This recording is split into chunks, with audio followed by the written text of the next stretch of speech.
welcome everyone. Do it again. Welcome everyone to the Screamcast, episode 178. I am your always professional host, Hunter Rager. Welcome to the podcast. Very excited for today's episode. Last weekend I kind of teased it. The week before, Brad talked about we're going to be doing the Creepshow Workprint. So here we are. And then out of the blue, Brad says that writer-director Joe Lynch is going to join us. So I'm sweating bullets, but it's going to be okay. You'll be fine. Why? It's just me, guys. Come on, please. So, look, I'm honored to be part of this. So, please, I'm the one who was all nervous all day. I'm like, oh God, the Screamcast. I can't screw this up. So don't fuck this up, Lynch. Yeah, leave the fucking up to me, Joe. Anyway, so we'll fuck up. We all watched the Workprint of Creepshow, and we'll be giving all of you our thoughts on it. But Brad, I wanted to turn it over to you because this was kind of your idea. I love the idea of watching Workprints and talking about them. Workprint is Joe's the expert, but Workprints I think are like what ultimately is the director's vision of his film. Of their film, and then it goes from there. Here, I'll cut you off before I screw this thing up. Yeah. Take it, Brad. First off, happy birthday to Joe Lynch. Oh shit! Happy birthday! Oh, thanks. Happy belated birthday. Google says I'm 71 years old, so I'm still kicking. Pretty good for 71. Yeah. You should see the painting in my attic. It's fantastic. Is it like a Dorian Gray painting? Does it get older and you get younger? No, it just gets fatter. It started as a portrait and it started going into like a quad, like a British quad poster. By the end of it, it's just like the fat is just falling over the seams of the frame. It's like I'm like turning into Akira at the end, where it's just like turning into this mass of flesh. But yeah, well, thank you very much. It's an honor to still be alive. It sucked because it was my birthday and then George Segal died, and I'm like, oh God damn it, like son of a bitch. And what's funny too is that I got to meet George on the set of The Goldbergs a couple years ago. I was shadowing a director to possibly direct an episode, and it's so weird because I'm such a huge fan of the show, and I'm a sucker for the '80s, so of course I was gravitating towards the show. But Jeff Garlin, huge fan of Jeff Garlin, and fucking George Segal, I was really nervous. So I go on set, and I was there before anyone else. And I just, kind of snuck behind the couch or whatever. And the first person who said hello and welcome was George Segal. And the guy's a legend. And I'm like, who am I? And it was also the day that they announced South by Southwest. So that's when I found out via text, oh, you Mayhem got into South by. I'm like, oh, and he's like, this is huge for you. South by Southwest. And I knew in the back of my head and his, he's going, what's South by Southwest? But he was still so cool and so complimentary. And then after maybe an hour of just shooting the shit with this screen legend, a producer rolls out this huge it was his birthday. And it was just oh my God, what the fuck am I doing here? It was so weird. But the man is a legend, and hopefully, it's one of those situations where when someone like that, who's got such a massive body of work, leaves us, they're leaving us with such a legacy of film. Everything. I mean, just Who's Afraid of Virginia Woolf? I just watched again because of the Mike Nichols book that came out, and oh my God, he's just amazing in that. He's been consistently amazing for decades. So knowing that you have someone like that who, kind of ended his career on such a high note on being a huge television show, but to leave us with such a legacy of film, to me, that's the sort of indication that no one ever truly dies when they're in cinema, because they're leaving this timestamp. And watching someone like that grow up like George Segal did, since he started working in the 50s and 60s. Mm-hmm. He was just one of those icons. So yeah, it was a very bittersweet day to be like, yay, I'm old. And then shit, I'm gonna die soon, like George Segal. Damn it. Oh well, one of my discoveries last year was a George Segal film, King Rat. Has anybody here seen King Rat? Someone was just talking about King Rat. I think it was oh my god, it was Scott Farkas, Zach Ward from From Christmas Christmas Story. Story. Yeah. Just tweeted about that, and I'm like, God, Oh, wow. I haven't thought about that movie in years. No, that's an amazing dark comedy, and his performances are always funny when it calls to be funny, but man, he could go to the dark places too, even in the highest comedies, even on stupid Just Shoot Me. Like he would have more depth than you would expect in a laugh track show. But King Rat's phenomenal, really funny. You're phenomenal. You, Brad. I know. But yeah, so happy birthday, Joe Lynch. Thank you. And then, I thought it was various things I wanted to do. One, I wanted to do the Workprint thing just because it's interesting. And two other things is, one, we got this, new thing with the Snyder cut for Justice League, so everybody's thinking that there's all these various cuts. Well, there's various cuts of pretty much every movie. Release the Ayer cut and release the Kubrick cut and release the Tommy Wiseau cut. Release them all. So it's just all these various cuts. But the Workprint's an interesting thing because I think any alternate cut of a movie is interesting enough when there's enough material in it that was cut, removed, or even stuff that was added that alters the story. Not so much, this is, 1 extra minute of the movie. It's an unrated director's cut, when they used to try to sell that shit on DVD, which it doesn't matter. That stuff is bullshit. But then also Joe Lynch is coming back with your Creepshow TV show with season 2. So there's that too. Lots of connections. Believe me, having been subjected to the infamous producer cut situation like I did with Knights of Badassdom, there's been a release the Lynch cut for that for years. Actually, that's how I kind of was able to kind of distance myself from the cut that ended up going out. Was it's a very long story. You don't need to hear it, but Knights of Badassdom was a total fucking shit show. It was a Ponzi scheme. And the financiers just decided to take it away from the filmmakers. And because one of them said, well, guys, I know horror comedy. I saw Shaun of the Dead twice. That's all you needed. It's all you needed. So there is a very different version of Knights of Badassdom that is floating around there somewhere. And people have been talking about it for years. But when they were going to do a fire sale, which was basically, oh shit, we have 7 lawsuits against us, we need to sell this now. They held a screening, and immediately I started getting calls and texts from some of the people, like from RLJ and from IFC, people that I've known in the past, asking like, is this your cut? Or like, I heard that there was some shit going on behind the scenes. I couldn't really tell them because that I could get sued for that. So what I did was I took a picture of someone with a paper cut on their thumb, and I just put that on my Instagram and just wrote, not my cut. That was it.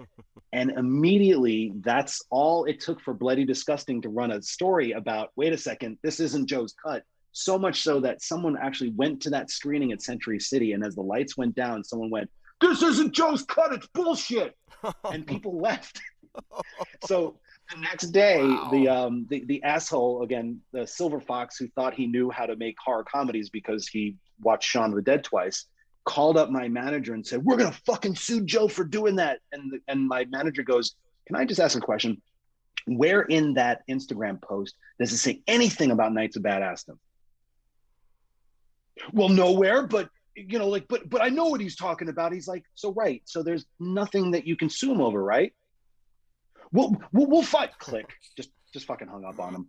So, it's one of those things that like watching the workprint of Creepshow last night, which was a thrill because, and this is a humble brag, But when, you know, you get someone like Greg Nicotero writing you, texting you going like, happy birthday. And you're like, oh my God, Greg Nicotero. So I texted him back and took a picture of the screen and showed him and said, Creepshow Workprint. He's like, oh, can I see that too? And I'm like, no, you cannot, Greg, until I get final cut on my segment. No, I'm kidding. But you know, watching how various versions of a film can go through so many different permeations, and to have those versions get out there and be public, you know, for all intents and purposes, those versions of the film, a lot of times are not mixed. It's not final effects. You know, they are TBDs. They're temps. I was shocked how advanced the cut was that we ended up watching. You know, even though it looked like it was shot through a shit filter.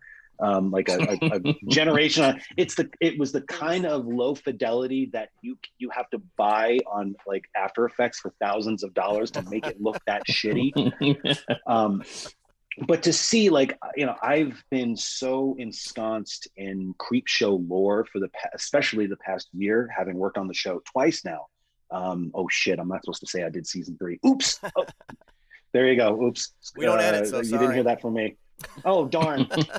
Well, I might have something to do with season 3 in some form, but it's been my life for the past year. But even just reminiscing about Creepshow was one of those films that was so influential to me because it was one of the first films, very much like Dawn of the Dead, another Romero joint. I really wish he used a George Romero joint. That would have been so much cooler. But he was one of those filmmakers that was somehow able to blend horror and humor and even commentary, you know, using very normal genre tropes. So as a kid, I remember, you know, Creepshow scared the shit out of me, but it was also graphically pleasing. It was also really funny. And it kind of rewired my brain into thinking like you can find humor in the darkest moments. You can find, you know, terror in the most ludicrous of situations too. But what was interesting about watching, you know, this Workprint back was, you know, all the things that were omitted from the final film. And you're right, like it, you know, there's not a lot, you know, taken out. You know, it's like little trims here and there in certain segments. In other segments, it's those little alternate versions that really make a difference, that really set a different tone. That I was really like excited to see, because at first 5 minutes I'm texting Brad going, the hell am I watching this for? And he's like, no, keep going. And but then you do see the subtle differences. And from someone who has watched every frame of Creepshow 2, and yes, even Creepshow 3, I feel like it's so much a part of my DNA now, because, you know, one of the things that Greg wanted to do with the show from season 1, and especially now in season 2, now that we've kind of got our sea legs a little bit, was to make sure that it feels as honest and as close to the spirit of what George and Stephen King and Tom Savini and Mike Gornick and John Harrison and everybody in that whole Laurel clan, what they were set out to do back in '82 was to make something akin to an EC comic, you know, like those Richard Gaines, you know, Tales from the Crypt type things that played with, you know, very black humor, that played with extreme amounts of gore that would just piss off the comics, you know, the comics rating system. So yeah, like it was a blast to kind of step back into that world, having just finished the episodes that I did, or maybe did, for season 3. That so it was a nice little coda to end the thing. But thank you, I was thrilled to watch it. Yeah, and the cool thing about this is that, because I'm seeing this a lot right now on social media and just in general, people asking for alternate cuts, and the interesting thing is that there's so many with every film. You know, I tell people that there's I think it's like 2 hours and 45 minutes a alternate cut of Roadhouse. You know, the Jason Takes Manhattan was like 2.5 hours. Tell me more about all of those. Yeah, we just did on the Movie Crypt podcast that I do. We just did a live commentary for Roadhouse, and well, have you guys seen? Have you guys gotten the Shout Factory disc? Holy shit! That there is more love for Roadhouse on there than there is for the fucking Criterion edition for Paths of Glory. It's amazing how much went into that movie. I mean, when you tell people that like Dean Cundy shot that film, and this was the little movie he wanted to do to take a breather after Who Framed Roger Rabbit, you know, like, or the amount of time it took them weeks to do that final fight scene. Like, they'd only made me want to see the 2 hour and 45-minute version of Roadhouse more, because Keith David got completely cut out of the movie. Like, when you even say like, oh yeah, and Keith David is in Roadhouse. Wait, what? And he's got glasses on. Tell me more. You know, like it's one of the, look, every movie has alternate versions. You know, it's very rare, if ever, that your rough cut or even your what they like to describe as the director's cut, because usually, like, if you're in the DGA or even not, like you'll get a certain amount of time when you're finished shooting the film to actually sit down with the editor and cut the movie. And if you're lucky, you know, if you're in the DGA in that case, you can basically just tell everybody to go fuck off, and you can just sit there and play with the movie and try to shape it the way that you want to do it. But the moment that you're done with that, you know, when you screen it for producers or you screen it for the studio, like, I can't think of any movie I've ever heard that has ever been like, and we got no notes. Never.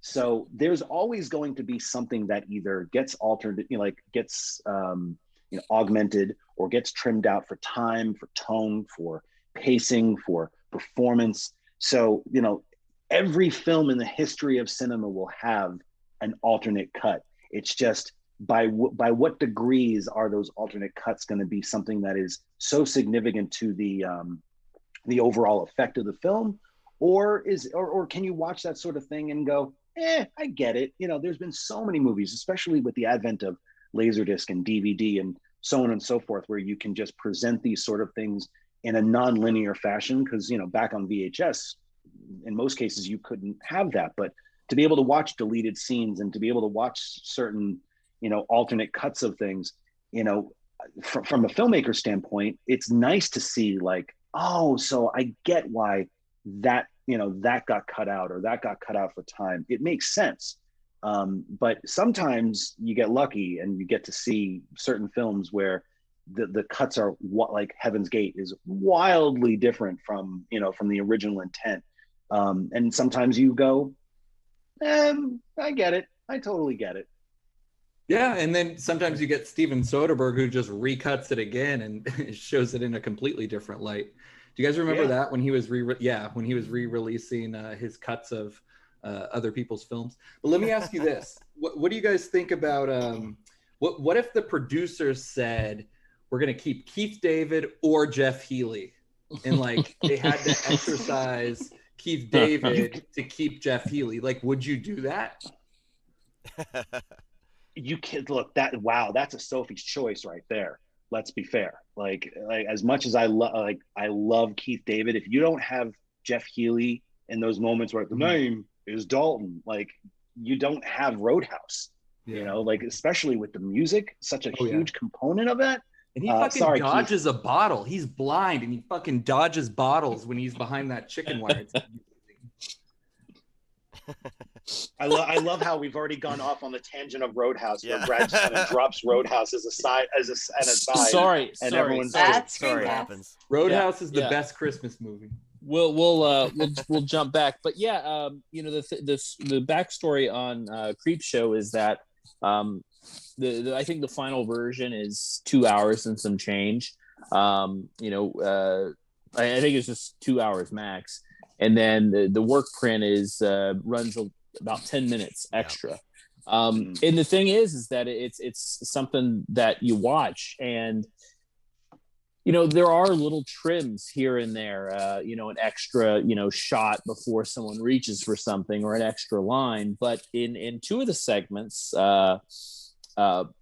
what's the first segment called? I can't remember. Father's Day. Father's Day. You know, there's some really good shit in there that is taken out, and the story behind it is Rubenstein is the one that and apparently George didn't want to do it, but I guess there was a lot of debate on the running time, and they wanted it under, try to get under 2 hours.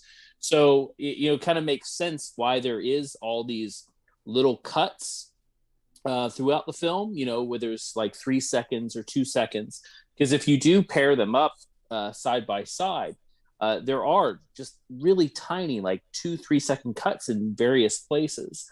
But there's also some bigger chunks with like backstory and Father's Day that is really kind of good for the plot in those. And then the Leslie Nielsen, Ted Danson, the what's that one? I'm drawing a blank. The Tide. Something to tide you over. Yeah, that's the one that had the most significant change in terms of just tone and intention. And I'm so curious if it was something that was related to Leslie Nielsen at the time, because, like at that point, Leslie had reinvented his career from his more serious roles in like Forbidden Planet and all the, the pulpier stuff from like the 60s and 70s. But when he did Airplane, he reinvented himself as a comedy guy. Yeah. And then to do Creepshow, like I would not be surprised if maybe they'd had a test screening and said like, but that's the guy everyone thinks is hilarious, because the version that's in the Workprint, he is much more sinister. There is so something like good. He's great. No, don't get me wrong, good. But it's scary. Yeah. Like walked into a De Palma movie. Right? What'd you say, Steph? It's like you walked into a De Palma movie for a little bit. Totally. Oh my God, you totally nailed it. It really is like, it's all of a sudden, it's like Brian De Palma showed up and just went like, fuck it, just get nihilistic, and while you're doing it, have a fifth of vodka and just like chill. Because some of that stuff is there, but there's something about how it almost sounded like he like had more chuckles, like he was enjoying himself more during the process of it. Yeah. Of burying, Ted Danson and I can't remember the actress's name, Becky. There was a maniacal glee that was involved in it, and it felt much more what's the word? Calculated. Well, yeah, like it felt like there was a much more sinister point to his master plan that made him much more evil. And whether that was taken down for time, or if anything, it was taken down because it's everyone's favorite old fart. Like we can't have him that evil. But it really does change the revenge story, essentially. Like by the time we get to it, I've never wanted to see Leslie Nielsen dead more than maybe Spy Hard than in this episode, like this episode of Creepshow. Like it was like just old motherfucker's gotta go. He's gotta go. That was some sadistic shit. Creepy Leslie Nielsen's an entire kink though. In the 5th season of Columbo, there's this great episode that guest stars Leslie Nielsen and Patrick McGoohan, and Leslie Nielsen's actually the victim in that open. You know how they do the opening act where the person gets killed. You see the whole thing, right? And then Columbo unravels it. But Leslie Nielsen is this really mysterious double agent that comes back from a trip in Costa Rica where Patrick McGoohan thought he was dead, and he's come to blackmail him. And he looks so fucking sexy. He's got like a polyester shirt unbuttoned, his hair all slicked back, gold medallions, and Patrick McGoohan, like he gets one up on Leslie Nielsen and gets him killed. But then you're like, sexy Leslie Nielsen, and that's all I remember really.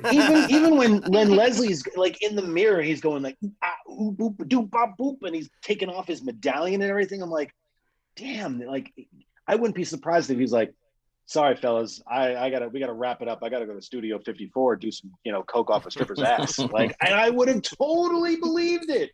Like he doesn't he fight animals with a shirtless in Day of the Animals through most of the movie as well. He doesn't have a shirt on throughout that movie, correct? I haven't seen it in a while. But that's the one thing that stuck out to me is Leslie Nielsen was shirtless. Is there a longer cut of that movie with maybe no shirtless scenes? I've never heard of one, but we could probably, try to track it down. Get on it. Release Please. the Nielsen chest.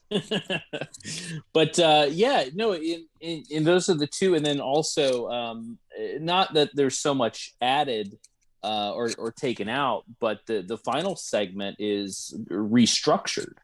Which I find this one a little bit more somewhat effective because again, you want him to die more because you realize how much of an asshole he is. That's the one with the bugs, right? They're creeping on him. Yeah. The widow call comes earlier, so we really get an idea of the brunt of the damage earlier in the story.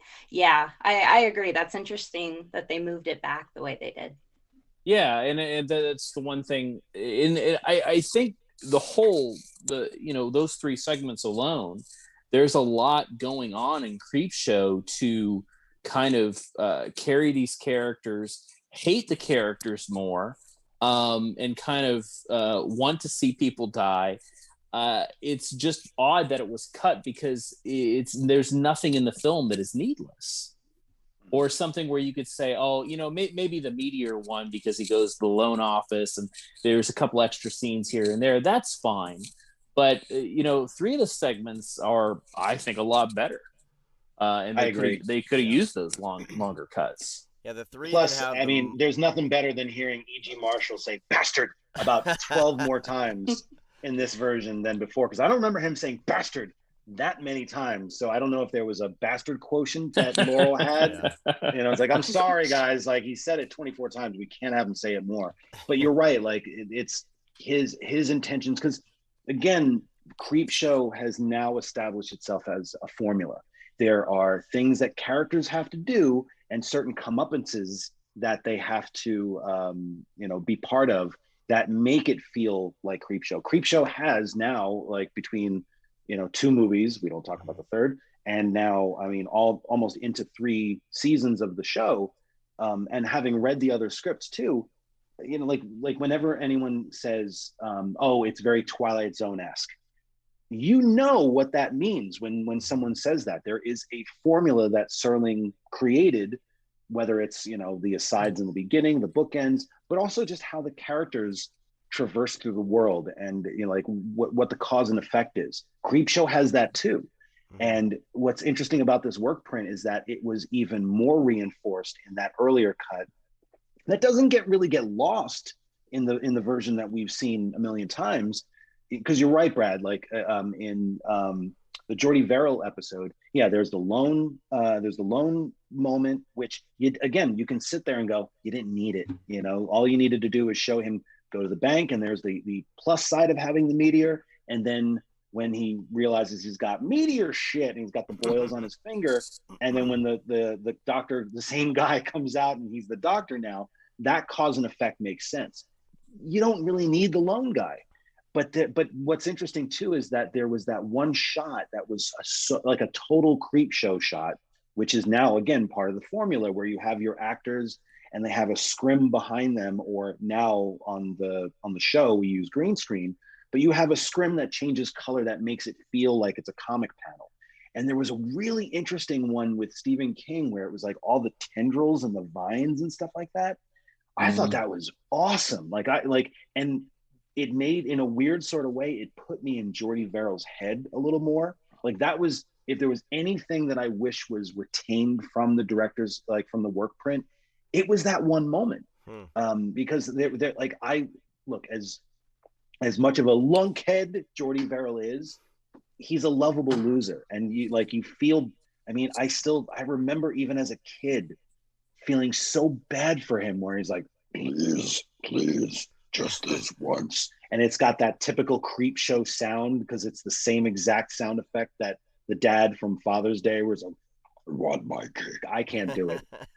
It's pretty good. Also, did you guys notice, and this is something that I can appreciate, having now loved Italian spaghetti westerns and giallo films, that they use the same gunshot effect, that pew, that I used to use as my text messages. Like, it's those little things that I can really appreciate, because they don't use them in Dawn of the Dead. You know, there's plenty of gunshots going off in Dawn of the Dead, but it's that one effect that they keep using over and over again. Yeah, that made me go, oh, yeah. Romero's a Corbucci fan, big time. Yeah, it's in the vault. It's in that the sound vault that they can pull from, I guess, you know. Yeah. Depending on the budget. Well, maybe. I love the soundtrack and the sound effects, because it's kind of like a Don Martin comic book come to life a lot of the time. Oh, totally, yeah. John Harrison, who did the score for that. I can't remember. I think it was La La Land Records put out the soundtrack a couple years ago, and it's interesting because I don't think it was really available. I remember there was a bootleg of it around for years. But I'm glad you brought that up, Stephanie, because there was also, I don't know if you noticed this, guys, but there was a couple cues that were different too. Very subtle, you know, but there was just a couple little moments here and there that just felt like the cues were augmented slightly, or maybe it was even the mix. But what John Harrison did with that movie, just with that very subtle piano, it created a weird melancholia to the stories, where it almost makes them sad.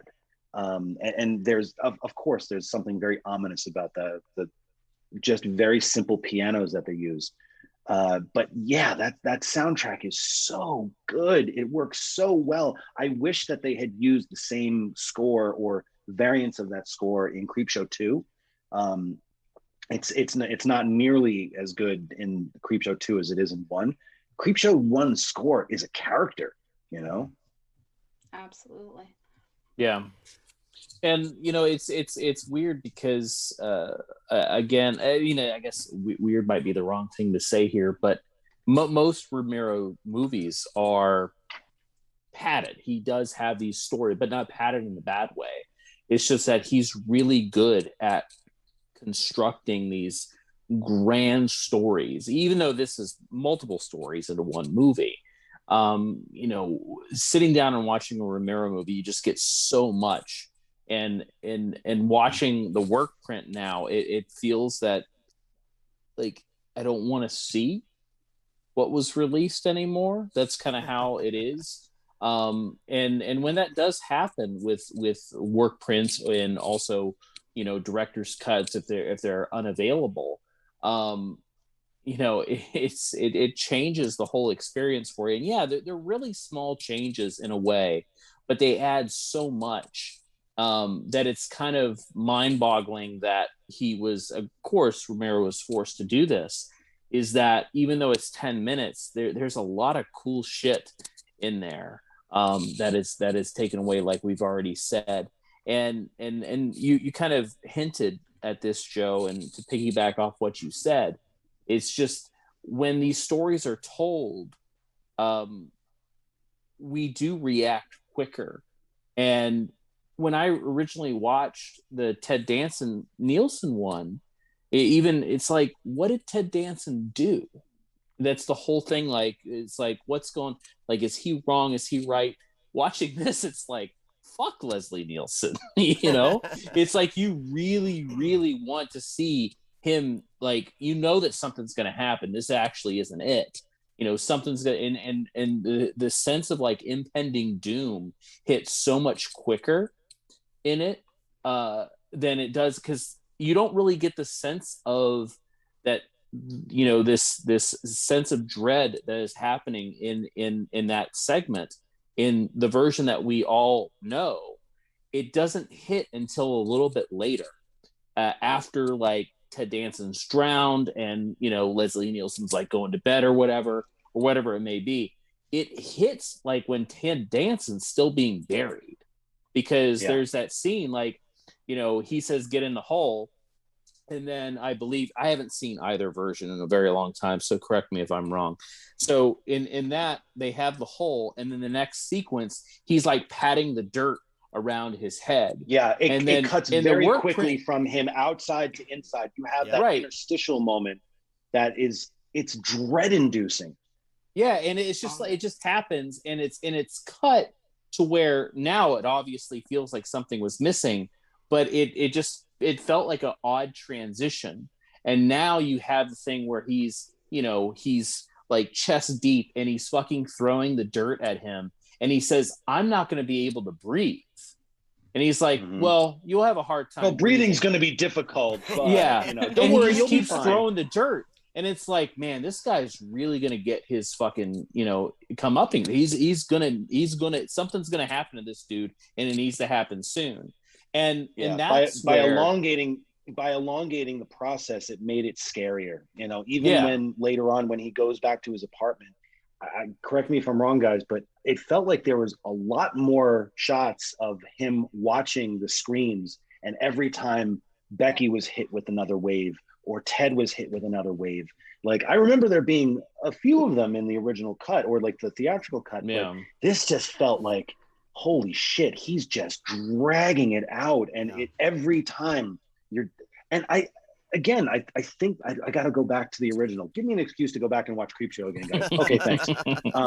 But was there a shot in the theatrical cut too where it just showed Becky like underwater? I mean, you just see like a shot looking down at like just water. You can't really see her head, but just seeing like the water has now risen above her head. Oh my you're God, saying where you could see the hair? fucking- Yeah, I don't remember that either. And then That also, was heartbreaking. I like I said, I haven't seen either version in quite some time, but in the Workprint, I know it's in the Workprint, but I can't remember it being in the theatrical version. Is that Leslie Nielsen looks at the televisions and he says it's showtime? Yeah, hey, it's showtime. He's all excited. He's making his Is that in the drinks and- theatrical version? Nope. No, it's in the Workprint. Oh, Jesus Christ, it's fucking scary. Yeah, and Yeah. he's 'Cause way more he's like fetishistic ready, about the technology too. But he's like, he like gets really amped up. It's not like he's just taking a bite of candy or something that says it's showtime, guys. No, he's like, whoa, like that. And I'm like, gee, like, and that's what it is. It's that segment works so much better. And you're right. It's just, he's so fucking sadistic. And it does make it scarier because we also get a sense that, no one wants to be buried alive. And we're seeing that kind of happen with Ted Danson, even though his head's not under, but the water's going to be coming, is that he's really like, he says, I am scared. That's one of the lines I remember him saying in the Workprint. Again, I don't know if it's in theatrical, but he says, I'm scared. And he says, I'm fucking terrified. Yeah, I'm fucking terrified. And so, like, we have Creepshow where it opens up with, as we know now, watching this and, the past, 10, 15 years, Tom Atkins, it opens up with the comic book, it has the animated sequence, it has, the cake thing, and we're kind of having a good time. And the Jordy Verrill thing, it's kind of cute and comical and we feel bad for him. And then it just gets dark in this Workprint. Maybe that's why they cut it. Yeah. Because that's the only thing I can think about is that we're having somewhat fun, these scary stories, fun. And then it just kind of gets mean. And maybe that's, and to Joe's maybe point, that's it gets mean in the segment with the now famous comedy star. Yeah, I mean, just to go back, like it's one of those situations where the more fun the bad guy is having, sometimes that like throws people off. I keep thinking about Henry, Portrait of a Serial Killer, and remembering like what John McNaughton was talking about when they got the X rating. He was talking about how it was tone. You know what I mean? Like it wasn't really the images that were on the screen. It was the tone of, you have Henry and Otis watching that horrible video like they're watching football, that they're treating it like entertainment. And that kind of tonal shift, that it can be considered mean and sinister, can sometimes turn an audience off, especially one that's that's vying for commercial ability. And something like Creepshow, which was probably, up until that point, their biggest stab at something commercial after, Night Riders did not go so well, and Dawn of the Dead was a cult hit. You can feel like Romero and gang are swinging for the fences. Like they want to make something that's big and bright and bold and fun. And I'm sure that was probably a note where it's like, and guess what? Things that just stopped being fun at that moment. And, you know, and if you have to do it for the greater good, you know, it's an omission that might have, if you think about it, maybe there is a world where if they left it in, the audience might have turned on it, or if they had done another test screening and it got bad test scores, and then, you know, Warner Brothers, who put it out, might have put less into the marketing because of those low scores. It's a domino effect. Yeah. So, you know, in a way, it was the kind of sacrificial lamb that didn't really hurt the movie. But in retrospect, we can watch it now retroactively and go, oh, I totally get what they were going for. You know, I mean, look at one of the most famous director's cuts of all time. Look at Blade Runner. Yeah. You know, they seriously fucked with that movie to make it as commercial as possible. Yeah, exactly. Oh, you know, wow, wait a second, I'm starting to sense a pattern here. Goddamn Warner Brothers, or was it the Lad Company? Who knows? But you know, those are the sort of sacrificial lambs that we as filmmakers have to sometimes adhere to or go for, because, you know, like if you completely lose an audience like that, especially something that is as commercial as a product as what they were going for, you know, it could have the domino effect where your film doesn't get seen or doesn't get the support that it needs. Now that's a balance too, you know, because you don't want to just completely sell out and go like, yeah, cut it all out. You know what? Why don't we just do it all animated? Why not? Like, let's go for the kids. And then we'll be, you know, watching the assembly of what was really Creepshow, which was the actual live action version, and go, oh, that's what they were going for? Oh, okay. So, you know, it's checks and balances. You know, I appreciate seeing all that stuff, but at the same time, I don't think, I don't know, like Brad, you were saying before, it's like, it's hard to see the theatrical version. On two levels, I can appreciate the deliciously high def version that Shout Factory and Scream Factory put out. Makes me appreciate that version so much more. But, you know, I made an anthology a couple of years ago called Chillerama, and we ran into a major issue with that one in terms of time, because that movie ended up being like 2 hours and 7 minutes long. And it was even used as an example where, you know, anthologies, you have to be very careful with the time, because you have every time that the segment reboots, right? Like every time that a new a new segment introduces itself, that's, you know, both a good thing and a bad thing. A good thing is that, like, if you didn't like the last one, well, guess what? Here's another one that could be from like completely fresh and grab your attention, you know, get you excited or not excited. But on the flip side, you can completely lose an audience too. I remember when reading about Twilight Zone, the movie, and how they were having some real structure problems trying to figure out which version goes where. And, you know, I'm shocked that they even put the Landis one first, because it's like, oh, great, Vic Morrow dies right in the beginning of the film. Wait, did they have problems on that movie? No. No, you don't say.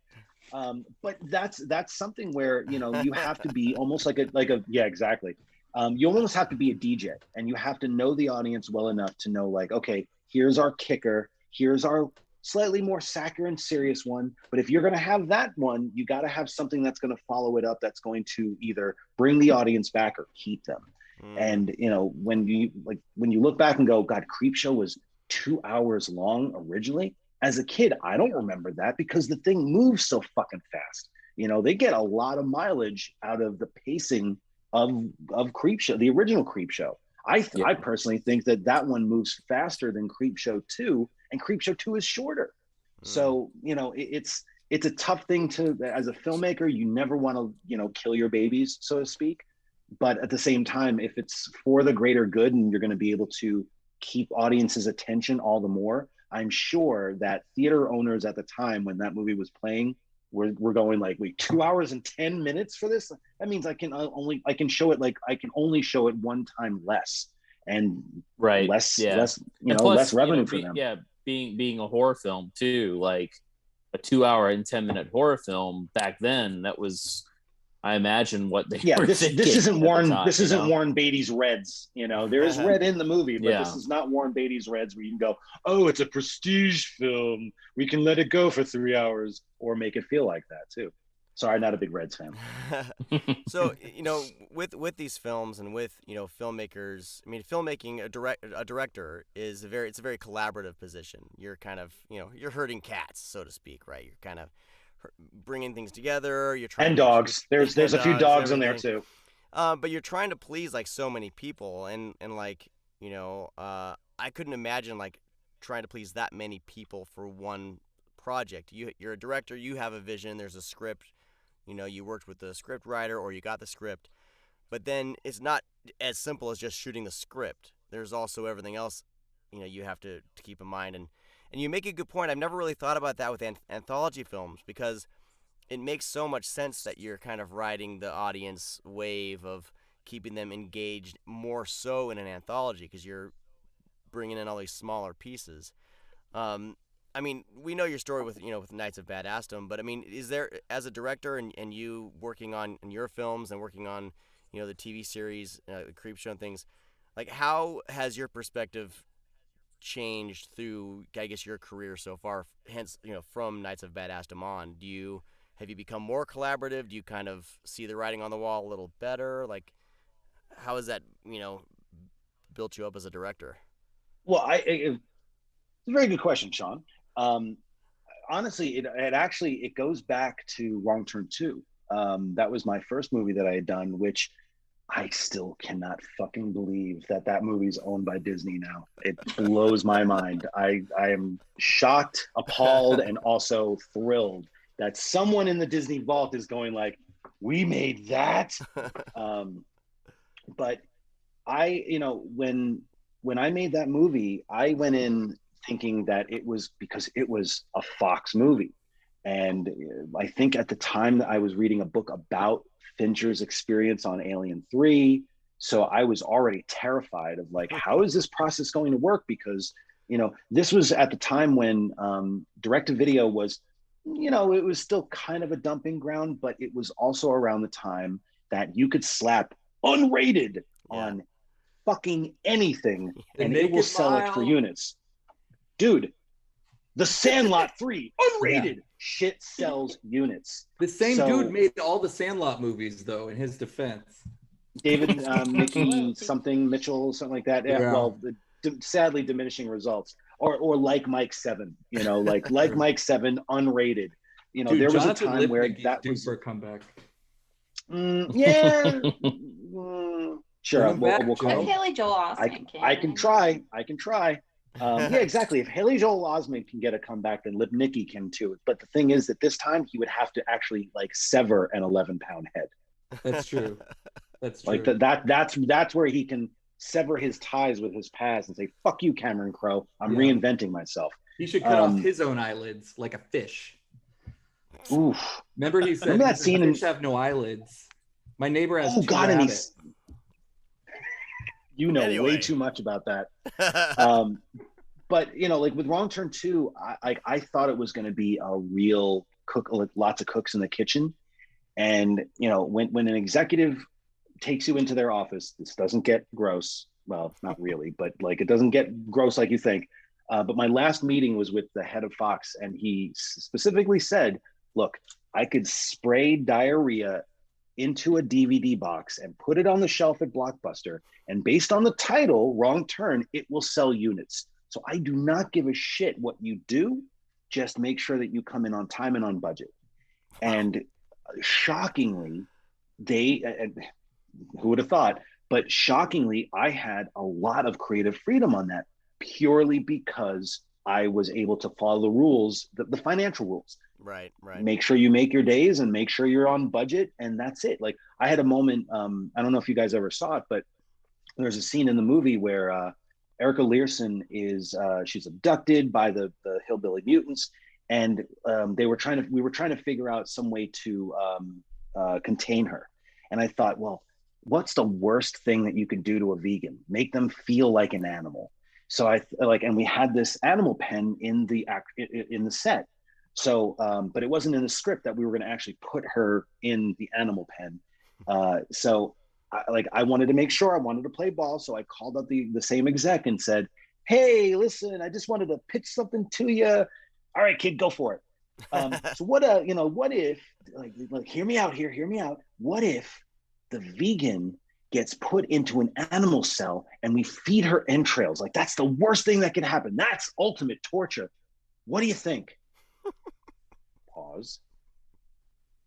Can you make your day? Yeah. And what the fuck are you talking to me for? That's fine. Fucking shoot it. If anything, great. We'll put it on the special features as a deleted scene. But so it was just a matter of communicating with the parents, basically, to make sure that they were, aware of everything. I walked into Nights of Badassdom. To be fair, I did actually buy a shirt that said sophomore slump. This is my second film, so I probably cursed myself. But I went in with the hubris of, the buck stops here. And I very quickly found out that was not true. That there was a lot more cooks in the kitchen, especially on something that was indie filmmaking. It's just a different beast. So, to kind of answer your question, Sean, like I've actually learned more from indie filmmaking in terms of how collaborative you can be with your collaborators. I mean, I still think that the best credit of all time, that is a perfect encapsulation of what the process is like, is Cloudy with a Chance of Meatballs. I guarantee no one ever thought that someone would reference this movie on the Screamcast, but I can, because it starts out, I don't know if you guys have seen it, but it says a film by a lot of people. Yeah. Because that's what movies are. Like, Yeah. you cannot make a film in a bubble. Yeah. That's why, it's incredibly important to make sure that, when you're stepping on a set, that everyone is literally on the same page. So, being able to collaborate, that's why pre-production is honestly the most important part of the process, because that's where you get to work out all the kinks, hopefully work out all the issues that come up beforehand, because once you step on that set, time is money. And if you don't get what you need, there's many situations that I've been in where it's like, we're leaving this location tomorrow, like tonight. So if you don't get this, we're not coming back. Gone are the days where you would hear, Peter Bogdanovich on Paper Moon going like, oh yeah, we're 17 days behind, but what are you gonna do? Those are gone. So like that does not happen anymore. The business model is so strict and so tight right now that, I think that's kind of what separates, the adults from the children in a way, is figuring out a way to be able to be as collaborative and open as possible with every single department, so that when you step on set, everyone knows what is needed to get. Now, that said, it never works out that way. And you'll step on set and you find out that an actor slept in, or it starts to rain, or the cat just won't fucking meow. And these are the things that will determine whether or not you make your days or not, and really, it really does come down to, the cat didn't meow. We spend an extra 10 minutes on that fucking cat, and now I can't get that final angle that I really knew I needed, So it really is like, you have to be honest and open in that collaborative process, because if you don't, you're screwed. So, thankfully, Wrong Turn 2 gave me the ability to say like, holy shit, I can do it. And then Nights of Badassdom just knocked me the fuck down a couple pegs, which I'm glad it did, because going into the movie I did after that, which was Everly, which is the Salma Hayek movie I did, like, I can watch that movie again, and that movie is fucking mean. That is an angry fucking movie. But that's also, I don't know if you guys know the story about that, but it's a movie about a person who's stuck in a room and they have to basically shoot their way out of a room. That was me.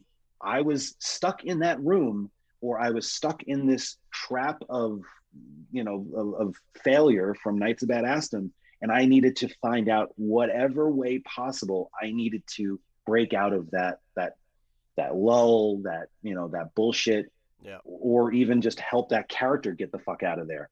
So, you know, it's unfortunately it's the sort of situation where you're learning on the job. You can't, it's the sort of thing that you can't learn in film school. You can't learn until you're actually on the set as the director or the producer, where all the heat's on you, and you got to figure out a way to make it work, you know? Yeah. Well, I think all the best creatives, I think, are all learning on the job. And, you know, if you didn't have these moments where you fall flat on your face, you know, no matter what, you know, no matter who's watching, it's like what separates, you know, the men from the boys, or the kids from the adults, is getting up and fucking like moving on and still creating, and not letting something like that define you as an artist or define you as a creative. Like, you can move on. And you've taken, you know, the story from Knights of Badassdom and really like turn it into like a learning opportunity, for lack of a better term, that's all I can think of right now. But and it's something that I think other people can learn from. This is something that I read an article or heard you talking about it, and it helped me in a time that I was feeling like, fuck, what am I doing? I'm having a hard time, do this project. And then you read these stories about other filmmakers and other creatives that you respect. Oh, they learn stuff, you know, the same way. So, you know what, let me just dust myself off and move on. And I think that's huge with any creative. Okay, so to bring it full circle in a way, part of the reason why I am involved, even in the smallest form, on the Beastmaster Blu-ray, is because thankfully I had a conversation on the Movie Crypt podcast with one Don Coscarelli. Now, Don Coscarelli, do I need to say more? He's a god. He's also the guy that made Beastmaster. Hey, Beastmaster's on. You know, like he was a childhood hero. And when you hear stories about your heroes going through the same woes as you do, it really puts things into perspective. Yeah. Like when Don came on the show and talked about his trials and tribulations on Beastmaster, I didn't know any of that shit. I just watched it for the fucking ferrets. I was watching it for Rip Torn. Like I couldn't see the seams as a kid. And even today, like I'm so accepting of that movie. Like even like any weird jump cuts or anything that like, you know, he would say like, oh, I don't know about that scene, you know, or there's like moments that are completely out of focus and shit. Like you just accept it as moviegoers, because once you're done with the movie, it's not yours anymore. It's the audience's. And that's, you know, but that's a hard lesson to learn, you know, and you have to, you know, not to mythologize being a filmmaker, but it really is a journey of an artist. You know, like honestly, I would never have made Mayhem if I didn't go through the hell of being kicked in the balls after Knights of Badassdom and being put into like, I mean, I went into at least $22,000 worth of debt between Knights of Badassdom and starting up with Everly, where Everly, which was something I wrote while I was doing Knights of Badassdom, so I was getting all that aggression out. And then then it got on the blacklist, which was awesome. And then Kate Hudson wanted to be in it because I want to be in an action movie like Dad. And you're like, oh, Dad, Snake Plissken, that's cool. All right, you're in. And then she got cold feet, and then she ended up doing fucking Glee. But we were told we were shooting. So I quit my job at G4 and I was ready to go. So I started putting money on my credit card going, I'm going to pay all this back. I got this fucking, you know, I got this great fee that's already been set up. I'll be able to, nope, it fell apart. And then we ended up going with Salma Hayek almost out of desperation, but she loved the script so much. So it was like, okay, we can pivot this. But all of that, essentially when Everly was done, I was in such financial woes, and I was in such creative woes too, just because, like, again, angry filmmaker from that experience, that I had to go back and get a day job, and I had to do a corporate gig, and I had to work at, NBC Universal and Esquire doing commercials, and it was a fucking nightmare. It was soul sucking, but had to pay the bills, had to feed the family, and if it wasn't for that kind of that kind of desperation that I had at that time, where I was just like, oh my God, my career is over. And then Mayhem shows up. That script felt like it was written for me. And if I didn't go through what I did with those past films, I wouldn't have made my most personal movie. You know, Mayhem to me is literally the most personal thing I've ever done, because all of that shit, from the let's discusses, you know, to, you know, the way that people deal with, like, you know, that's my coffee mug. I've been there. So you can instill that kind of personal touch to it. If I didn't go through that, I don't think Mayhem would have been as resonant, you know, for people who've been in those shitty jobs before. Or I might not have even made it. Who knows? Or Knights of Badassdom would have been a fucking huge hit the way I wanted it to be, and I could be doing Guardians of the Galaxy 4. Right. You know, you never know how the dominoes fall. You're the only person to ever say you went with Selma Hayek out of desperation, by the way. So Yes. Congratulations on that. That has never been uttered before. No, never. Not one bit. I mean, look, you know, she was you know, she was something else. But hey, you know what? She kills in the movie, literally and figuratively, and people love her in the movie. So I can't fault her, but it wasn't easy. I mean, the reason, like, the way that we wrote Everly was, it was supposed to be the girl next door gone bad. And Kate Hudson at the time was the girl next door. You know, I wouldn't necessarily say that Salma was the girl next door. You know, maybe, you know, the girl next street. But not the girl next door. But like, when you are summoned to the Hayek compound, and she says, "Baby, I love the script. You can do," ready? This is verbatim. "You can do whatever you want to my body." You go, green light. Yeah. That's great, man. I tell you, that's what I was thinking of, that Beastmaster segment. Like, I had it on late at night on the documentary, and that segment, I was having like the worst week. And when you were talking about Don Coscarelli and things like that, I was like, yes. You know, no, it really, in a weird way, one of those things. I've never, like, he's such a great story. He's our hero. Like, he's such a, you know, a bastion for, you know, for indie film. He's created, you know, one of the greatest horror franchises out there, but he did it even in a studio sense and on his own terms. But when you can watch your hero squirm, it's a humbling fucking experience, because I was like, oh my God, Beastmaster, tell me everything about it. And he's like, like, my heart broke, but it also opened up my world to say, you know what, like, I'm going to survive this, because if that guy could survive Beastmaster and continue to make movies like, you know, like Phantasm 2 and John Dies at the end, you know, and still retain his voice, you know, to me, it's totally worth it. Yeah, totally. That's awesome. Yeah, that I had a moment of heartbreak over the past few years when I got to speak to John Carpenter and Rick Rosenthal about Halloween 2, and they're both kind of like, it exists. I was like, it's out there. I was like, but you don't understand. If Halloween 2 didn't exist, Brad, if Halloween 2 didn't exist, we might not have Gotti. Oh, that is very. Have you ever fucking connected those dots? I could. Are we going to become the Gotti cast, you guys? I could not. I don't know if I could go on if you took Gotti out of, like, the cinematic out of my life. Yeah. No, exactly. Yeah. I mean, I think do you know every that movie builds up to Gotti. Gotti's become one of those movies that, like, before the pandemic kind of shut down tours. Ask any metal band what movies they put on the bus when they're going from, you know, Iowa to fucking Pennsylvania, and it's fucking Gotti. It's the weirdest thing. It's the weirdest thing. Like, everybody loves to put. It used to be Gotti, now it's the Fanatic. Like, I don't know where. Like, there's this weird. Joe, like, you're in John the right Travolta place, thing. brother. Yes. Yeah. You know, our chat. Yeah, our chat with the four of us that discuss podcast stuff is the Fanatic Cast 3000. That's what it's called. There's nothing better than watching that movie with two other filmmakers, and we're all just mouths agape the entire time. Because I don't know if you guys remember this, but Fred Durst was supposed to direct Lords of Dogtown at one point. That Fincher was going to produce.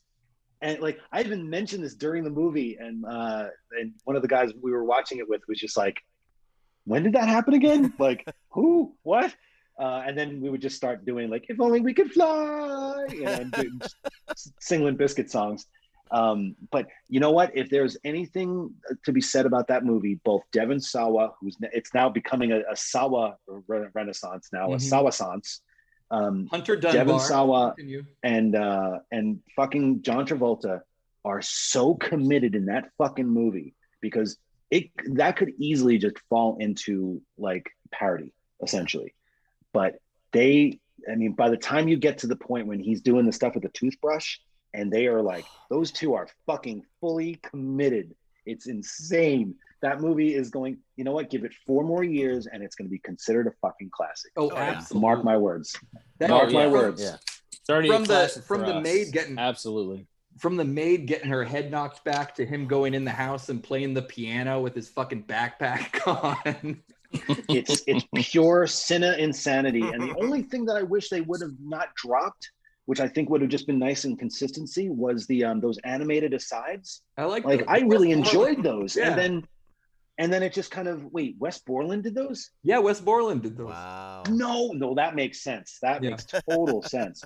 We needed more of those. We needed more of that and less of like DJ Lethal cameos in the background or something. Little DJ Lethal.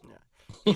Stephanie, I had a question for you, Stephanie, because Brad gave the idea, or Brad was telling you when watching the Workprint, to have the Blu-ray going and the Workprint going at the same time. Mm-hmm. What a good idea. I don't have time to set that up, but I wanted to hear your experience, Stephanie. Oh, yeah, I did do it. I put my little laptop in front of my television, and I think I tweeted out those kind of like experiencing the history of home viewing at one time, because it's like, oh my, like the Workprint, it's maybe the worst quality I've ever seen where it's still technically watchable. Mm-hmm. And then just looking at the Blu-ray, it was interesting. And but I used the audio for the Workprint, which worked pretty well, actually. Okay. Well, I mean, how'd that work? Well, at first I was just going to play it straight, but then especially in Father's Day, the pauses got pretty big. So I would just pause the Blu-ray, let the Workprint go, and when they'd match up again, like I was listening to riff tracks when they first came out, and you like had to do disembodied audio and like time it perfectly. Talent. So I'm pretty good at it, actually. So yeah, no, it was fun. I would recommend doing it. If you need an excuse to watch it again, do the comparison. And riff track's first track was Roadhouse. Wow, we're circling all the way back around. That's incredible. Got it all. We could all play this game. I can't talk much longer. I gotta poo. I'll be right back. But you're gonna come back, right? Well, we could talk about. We could talk about. I mean, I think we pretty much summed up. Yeah, I was trying to circle back around and be like, Well, I think the biggest disappointment was there's some Adrienne Barbeau insults they cut out. Oh. That seems kind of criminal. You shouldn't. Oh wait, didn't she say cunt? Pardon my French, but didn't she say cunt instead of crotch? Yeah. Cunt's Australian. That's the it's friendly. That's where you go from bomb to boffo box office right there. Yeah.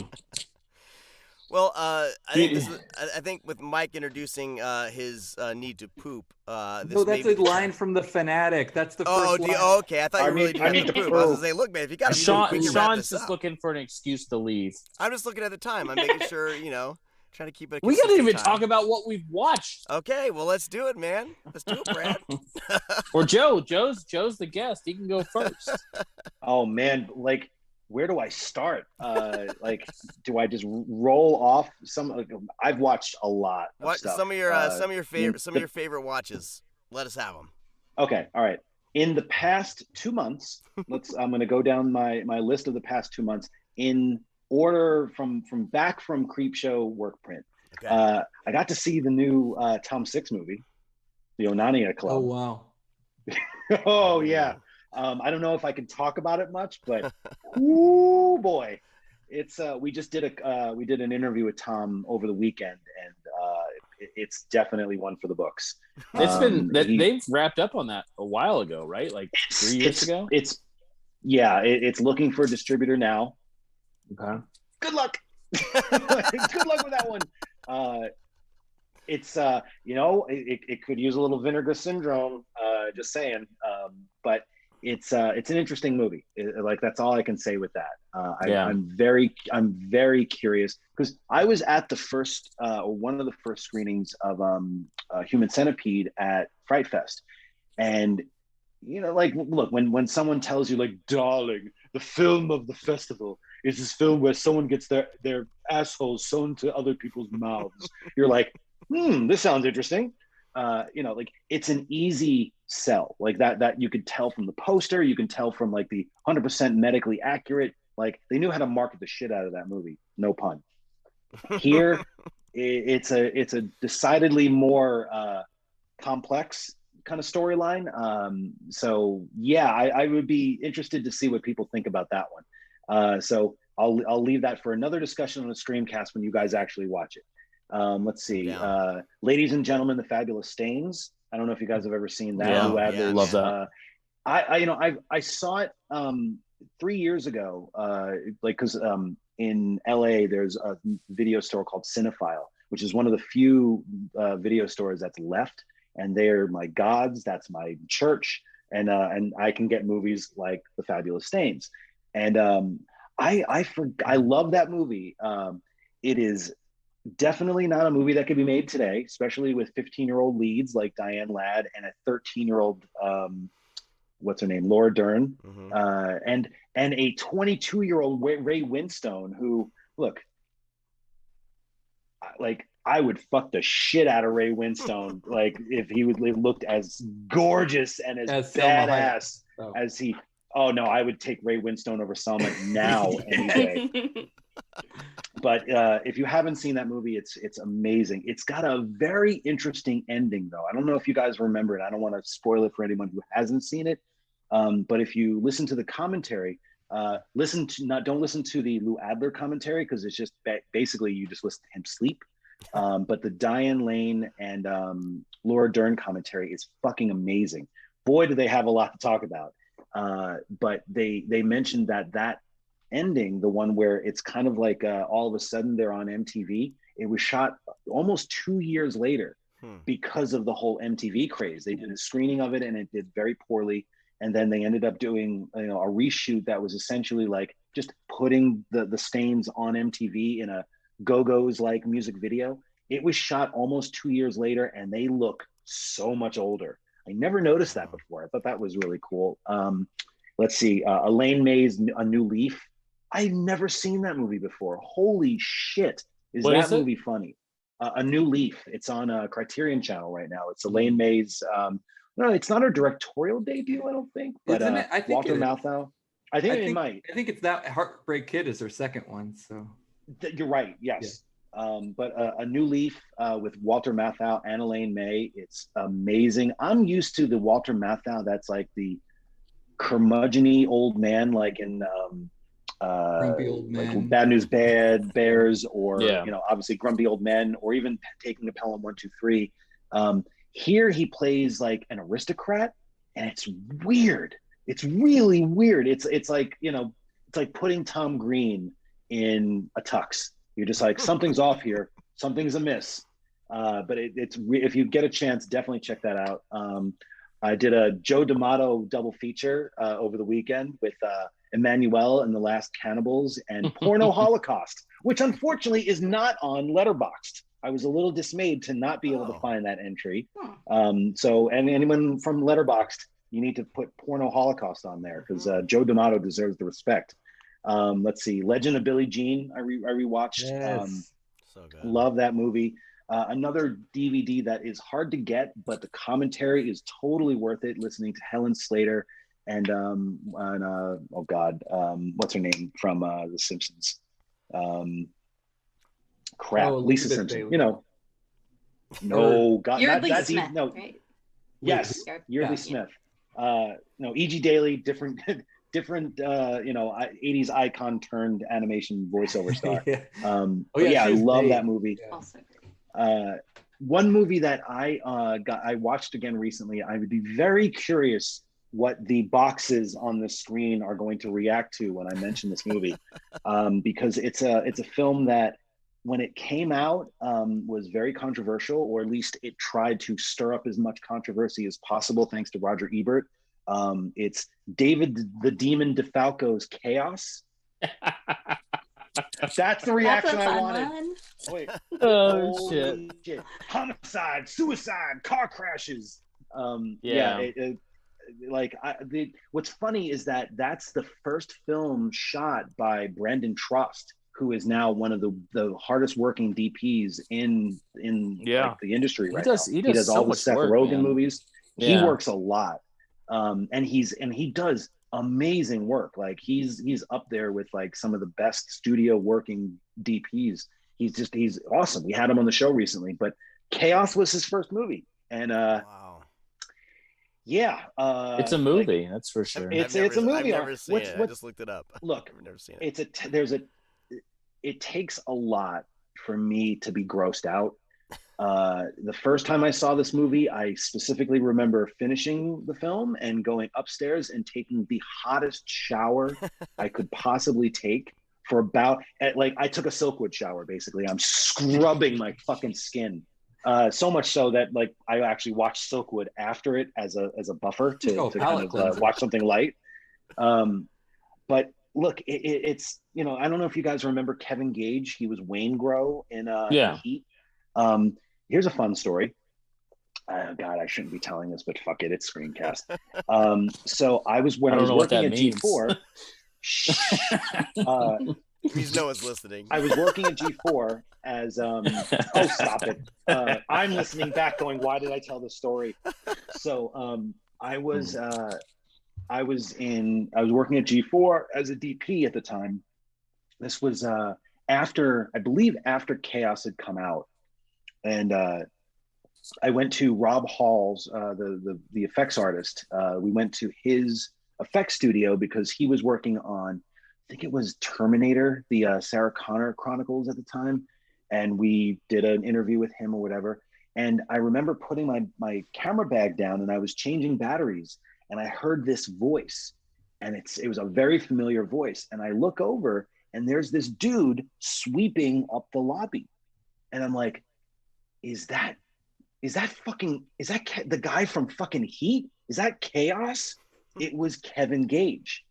And he, like, little known fact, he was busted for having, I believe, now don't completely quote me on this, I'm sure that someone's like, I'm fact checking this now. I believe he was busted for having a pot plant in his apartment, and his neighbor like called the cops. They came in and found he had a pot plant and threw him in jail. So he went to jail for that. And this was, you know, years before weed was legal in LA or in California. So because he was on probation, Rob Hall, who worked with him on a movie called Lightning Bug a couple of years earlier with Laura Prepon, they were friends. And he decided, because when you're on parole, you have to get a job. And that's part of the parole process, or like part of the parole process. So Rob Hall hired him as basically a odd jobs guy at his studio. So yeah, I'm sitting there like going, wait a second, you're the guy that made me almost want to throw up. And he's like, oh, thanks, man. You know, it was fucking weird. But yeah, like the Chaos is, if anything else, you can't say it's not effective. And all I'm gonna say is, oh, she used to have 2 holes, now she's got 1 big hole. Need I say more? Unfortunately, it's a mean, fucking disgusting movie, but sometimes you like to watch something light, you know? Yeah. So yeah, that was a dare, unfortunately. One movie, all right, here's a couple more. Pillow Talk. I don't know if you guys have ever seen Pillow Talk. Love that movie. 2 movies that I had never seen before, and I was shocked that I haven't, but I'm so glad that I did. Pretty Maids All in a Row, Rock Hudson movie that starts out as a ribald sex comedy and kind of turns into a serial killer thriller by the end. Weird tone, weird movie, loved it. Okay, I'm going to show my cards here. I cannot believe that I'm admitting this. I have never seen Possession before. Yeah. And oh my God, am I a richer person for finally having seen it? Oh, That is, you know what? I'm divine. glad I watched it now. Yeah. Because Yeah. if I had seen this as a kid, because you know, I of course frequented video stores, and I would always see the box, and it was one of those movies that like the guy in the or the guy or the girl that worked at the counter didn't recommend for one reason or another. So I just kind of veered away from it and went to another Friday the 13th movie or something. But I'm so glad that I was able to watch it now, because it's a masterpiece. Yeah, It's a like, and then we got to watch the director's cut. Cinephile has the European cut, which I believe is like 15 minutes longer or something. There's a director's cut for you. Yeah. But it's fucking amazing. I think honestly, it could be Sam Neill's best movie. I know. So I like good. there are people out there who are going like, what? No, how are you crazy?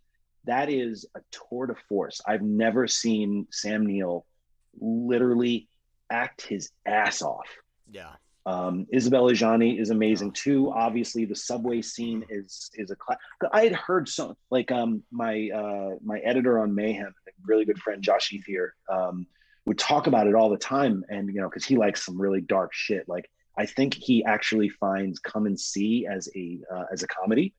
So that's how you know, like that's this kind of guy that Josh is. But he would talk about it a lot, and I was always like, God, why haven't I seen this movie? And it just wasn't available because it's not on streaming, and I don't think has anyone put out a new version of Possession? There's that Blu-ray. Just the Mondo, from overseas. Yeah, so there's not, like, I'm shocked because you know, that movie is no, it's not, but at the same time, it's like one of the best versions of a failing marriage that I've ever seen on film, but used as a parable for, you know, like using monsters and doing what Cronenberg really did so well before, you know, before he started doing like more serious work, when he was using horror as a way to, you know, to create metaphor. Mm-hmm. I was just, holy shit, I was so blown away. Like I actually needed to watch like 5 episodes of Impractical Jokers after watching Possession, just to kind of clear my head a little bit. So Possession. You guys just talked about The Bad and the Beautiful, by the way. Yeah. Never saw that movie before, and holy shit, what a romp that movie is. God, I love. If there was anything that's come out of the pandemic, a silver linings, if you will, is my subscription to the Criterion Collection app has really opened up my world to movies that I think maybe in my old age, now that I'm getting, you know, a little older, now that I'm 71, you know, because we always do that. We always go like, oh, I'll get to it. I'll get to that movie. I'll get to the Magnificent Ambersons. I'll get to, you know, all these movies that everyone says are classics and everything that, oh yeah, I'll eventually watch that. Well, now is the time. And when we were all on the brink of disaster last year, when we're all like, we could be going tits up any minute, and it could be a boy and his dog any moment, you know, like you might as well start watching Asphalt Jungle and getting all those movies that are considered classics that we keep putting off. Start watching them now. So movies like Bigger Than Life, I went through a whole Douglas Sirk phase for a couple months, which was amazing to do, or Nicholas Ray. You know, all these movies that, again, we just kind of keep seeing on the shelf. And it's like that moment in Pee-wee's Big Adventure where he's like trying to save all the animals in the pet store, and he keeps like passing the snakes and going like, "Go, I'll get to you eventually. Yeah, I'll get to you soon." You know, now I got to actually either reintroduce myself to certain movies that I'd never, you know, had the desire to watch, or ones that were always on a list but then kept going further down on my Netflix queue, you know, like more and more. So, you know, movies like The Bad and the Beautiful, Bigger Than Life, Navajo Joe. Never saw Navajo Joe before. I love Navajo Joe. Classic Navajo Joe. Like fucking Corbucci, man. Like that guy makes Zoom porn, basically. Like I've never seen so much Zoom porn in my fucking life. And I'm not talking about porn. I'm talking about like these gorgeous, like, and then snap zooms. Like he can do an entire scene where someone is coming over a hill and allow it to go from a master shot or a landscape shot to a master shot to a close-up, then to a medium, and then goes up to a guy that's like up on the hill that's going to take Burt Reynolds out at any moment. Now, that said, Burt Reynolds would never be able to, like, they would never be able to release that movie now, I don't think, because Burt's playing an Indian, so to speak, or Native American, shall I say. So like it'd probably cancel him posthumously. He could just change his name to Turd Ferguson or something, and then hey, you know, I wouldn't put this it past guy him. just showed up and dressed as I don't know. I also watched Hombre because I like for that certain show that I shouldn't have said that I was doing season 3 for.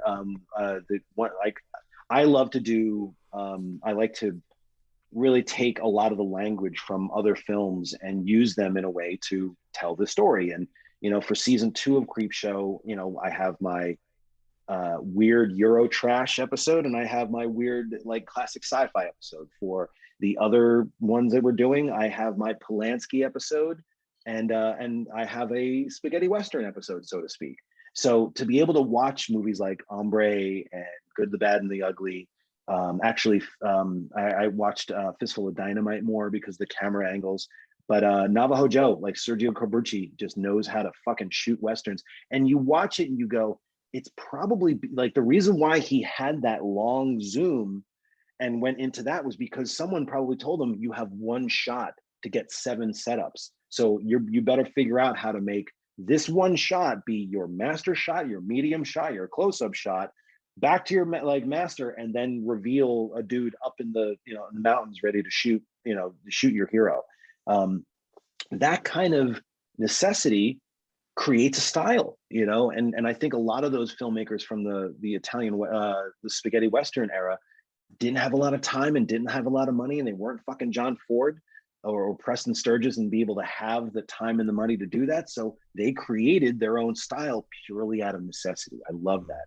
Did you guys see The Wolf of Snow Hollow? Oh yeah. What a great fucking movie. Why are people not? No, I'm not going to say anything, Sean, I swear. But watch that movie, because if there was ever a werewolf movie that could be like almost a sequel to Silver Bullet, that's the one. And not Silver Bullet so good, with the bad fucking werewolf. Like, I'm talking about the Bernie Wrightson Cycle of the Werewolf like imagery that we saw from that old graphic novel that we wanted in Silver Bullet but couldn't get. Fucking Jim Cummings figured it out. That guy is really talented, and I loved it. That artwork, man. And then we wrapped it up with oh my god, so good. That poster's great. It really does. It's graphically, it's a gorgeous looking movie, and he's really good at it too. And then I'll wrap things up with I don't know if you guys saw Psycho Gorman, which is the greatest R-rated 12-year-old movie I've ever seen. It's everything I wanted from a movie if I was 12 years old, and I can appreciate it even more now.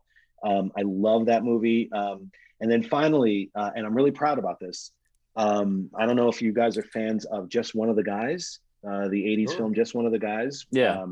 I was a huge fan of that back in the 80s. That was the first movie that I ever showed my grandmother when she got HBO at her house, because she was like, wait a second, you can watch boobies at 3 p.m.? I'm like, Grandma, it's a PG-13 movie, you know, and those are 2 of the best boobies you can possibly get in a PG-13 80s film like that.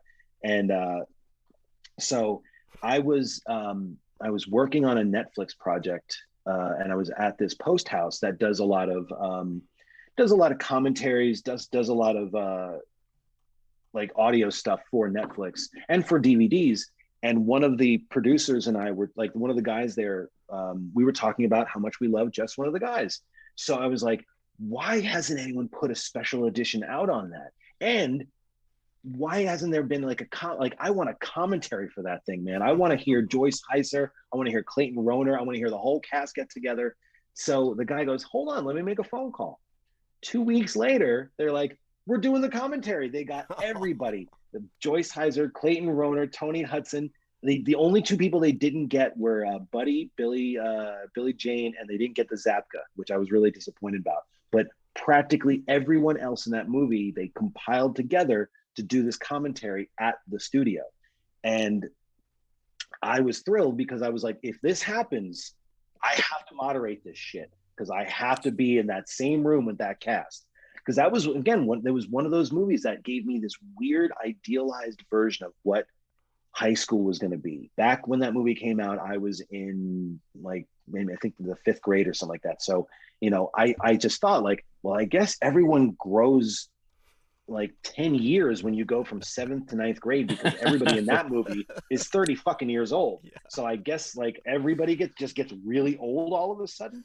So so they're like, yeah, of course you'll do the commentary. Unfortunately, it didn't work out, but they did get Lisa Gottlieb, the director of it, to do it as well. And I was in the next studio when they set it up, and I think I might have had COVID at the time. This was back in January, so I think I was patient 0, but I had never been so sick in my life. And I had just gotten the flu because on the Movie Crypt, we do a 48-hour podcast where a 48-hour marathon where we do it to save dogs at a dog shelter called Yorkie-thon. And we stay up literally for 48 hours, drink a lot of coffee, do a lot of smack, and just you can edit that out, right? That's totally fine. Like, talk about the hookers and blow. Sure. Yeah, good. But essentially, we keep ourselves awake so that they don't get put to sleep. Really good slogan. But afterwards, and this is also what happens on like film productions, and I'm sure you guys have been in this situation before too, where you work on something so hard, you're doing all-nighters, and then your adrenaline wears off, and you get really fucking sick.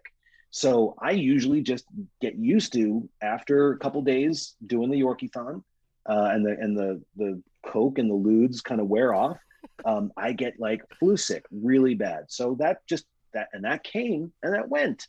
And then 2 weeks later, I have never had like illness like this before. It was totally respiratory. I passed out on the control board when we were doing mixing for this one project.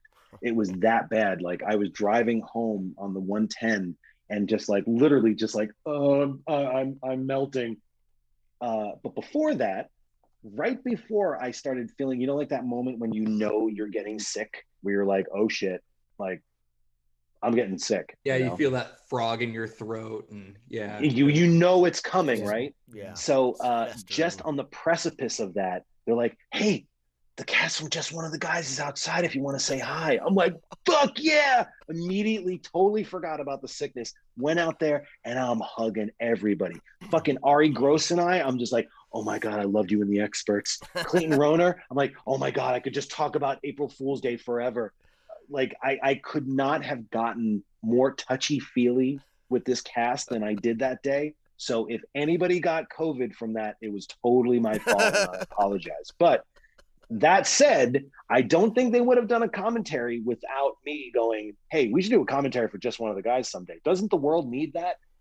And I believe Sony Entertainment put it out, it's a great fucking commentary, because I hate, and I'm sure you guys feel the same way, there was a time where commentaries would be done a week before the movie would come out for like new releases, when like in the advent of DVD, when it was like, well, everybody, we're hanging out. I think this movie's going to turn out great. The box office, they're really saying that the box office is going to be like awesome.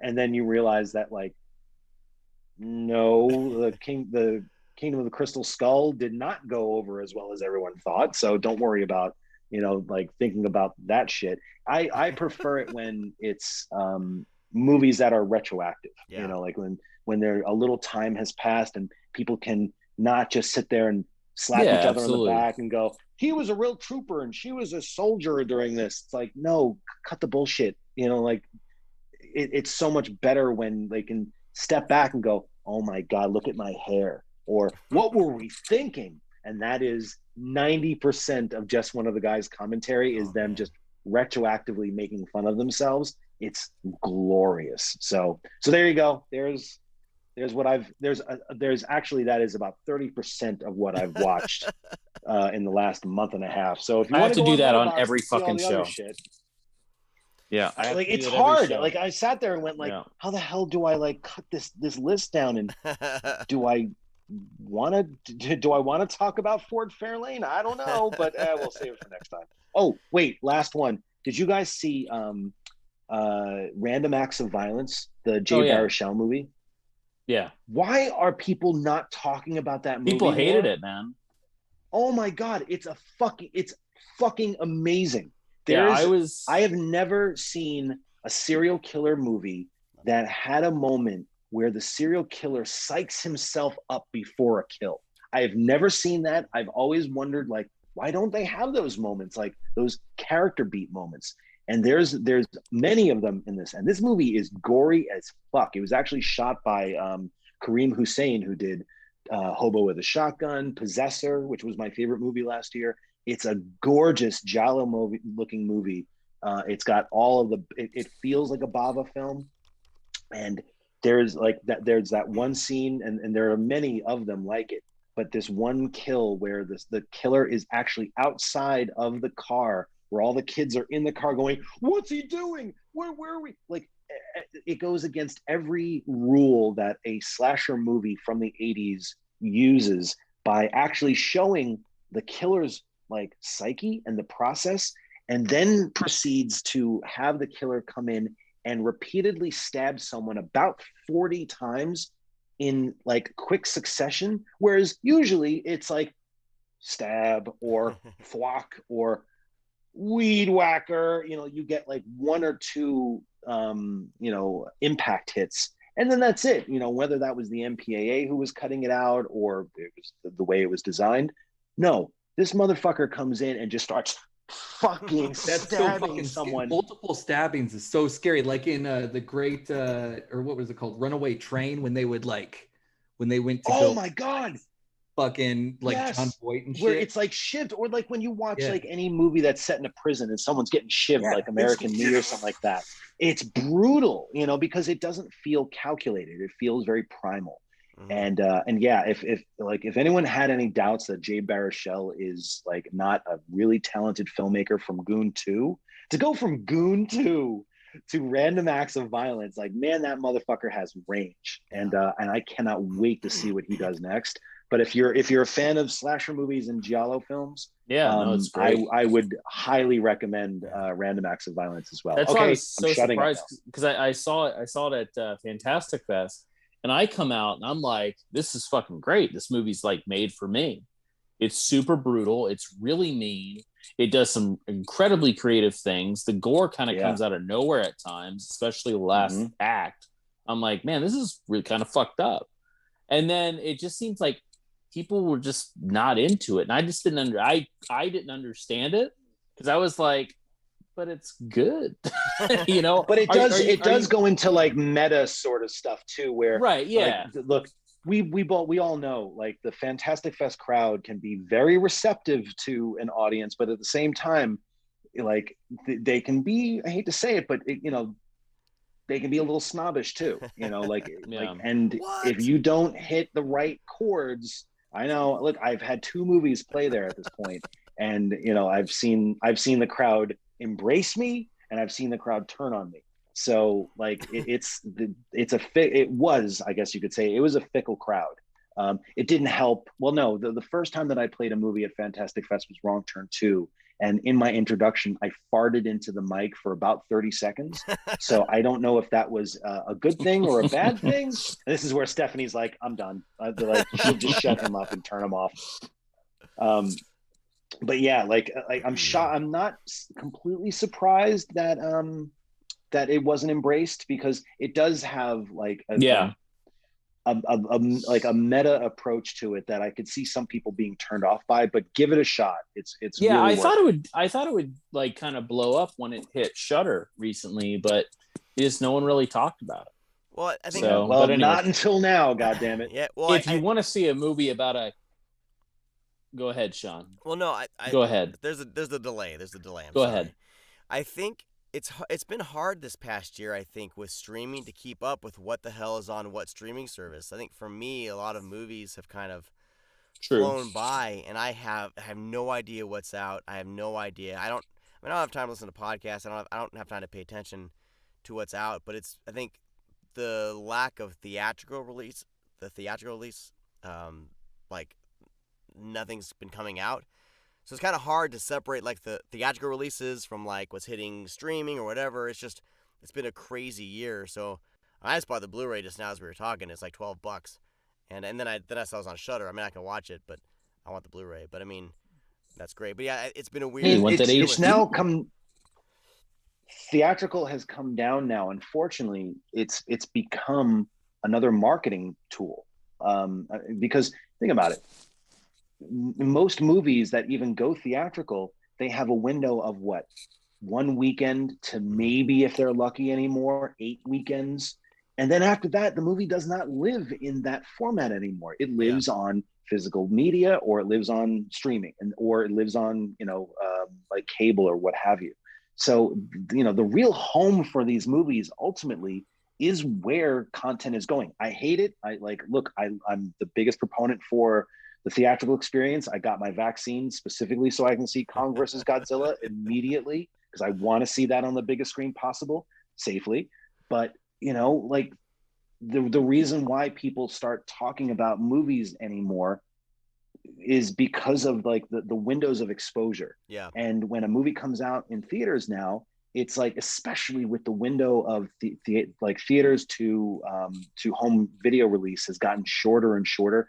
Remember when fucking Batman came out and it was like a year before the VHS came out, and it was such a big hit that it created it created a demand. You couldn't wait for it to finally come out.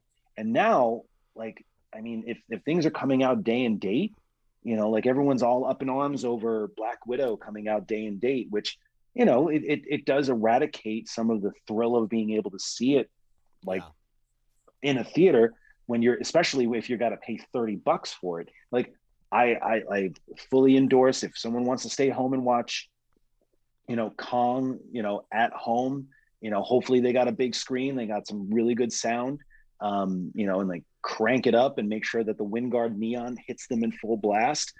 Fine, do it, to be safe. But there's going to still be movies out there that I need to see in a theater, and like nobody's coming out this weekend. I was actually up for that movie. That script was fucking amazing.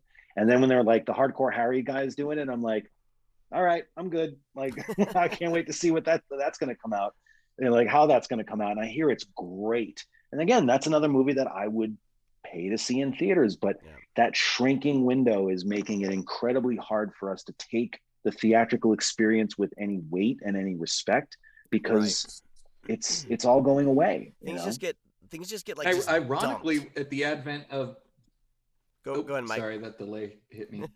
Ironically, at the advent of VHS, the studios played with releasing films day and date. I remember like 9 to 5 was released on VHS as it was in the theater. They were playing with that idea of selling, the movie for like $150 on tape, or you could go see it in the theater. Yeah, 9 to 5. Holy shit! Pretty much in tandem. Yeah. But by the way, if you haven't seen the 9 to 5 disc, the 9 to 5 disc has some of the best commentary tracks ever. So I highly recommend the 9 to 5. Actually, 9 to 5. I basically remade 9 to 5 in Mayhem. So if you wanted to see where Mayhem really came from, it was 9 to 5. 9 to 5 is a dark fucking movie. They try to kill their boss with rat poison while showing Lily Tomlin looking like Snow White. Like, if that doesn't get subversive, I don't know what does. Like, they're trying to kill American treasure Dabney Coleman too. So I mean, okay. I got to ask you guys really quick. Mm-hmm. What are your thoughts on the movie Short Time? I don't think I've seen Short Time. Oh my Short God! Time with Gregory Hines. No, with God's gift, Dabney Coleman. It has one of the best. All right, two things. It has one of the best concepts. It's about a cop who's about a week away from being from retiring, and he's playing it safe because he doesn't want to get killed because he's going to retire, and he's got a fat pension. And then he finds out he goes to the doctor to get a physical, and this asshole who's also in the waiting room with him, who doesn't want to get busted for weed, switches the medical records, And unbeknownst to that dude, he's got 6 weeks to live. So now Dabney Coleman finds out that he falsely has 6 weeks to live. And the only way that he can get his pension so that his family can actually survive is if he dies in the line of duty. So Dabney Coleman, for the rest of the movie, is trying to commit suicide by getting killed in the line of duty, and ultimately becomes the best cop on the force because he's literally throwing himself into scenarios going, shoot me, fucking shoot me.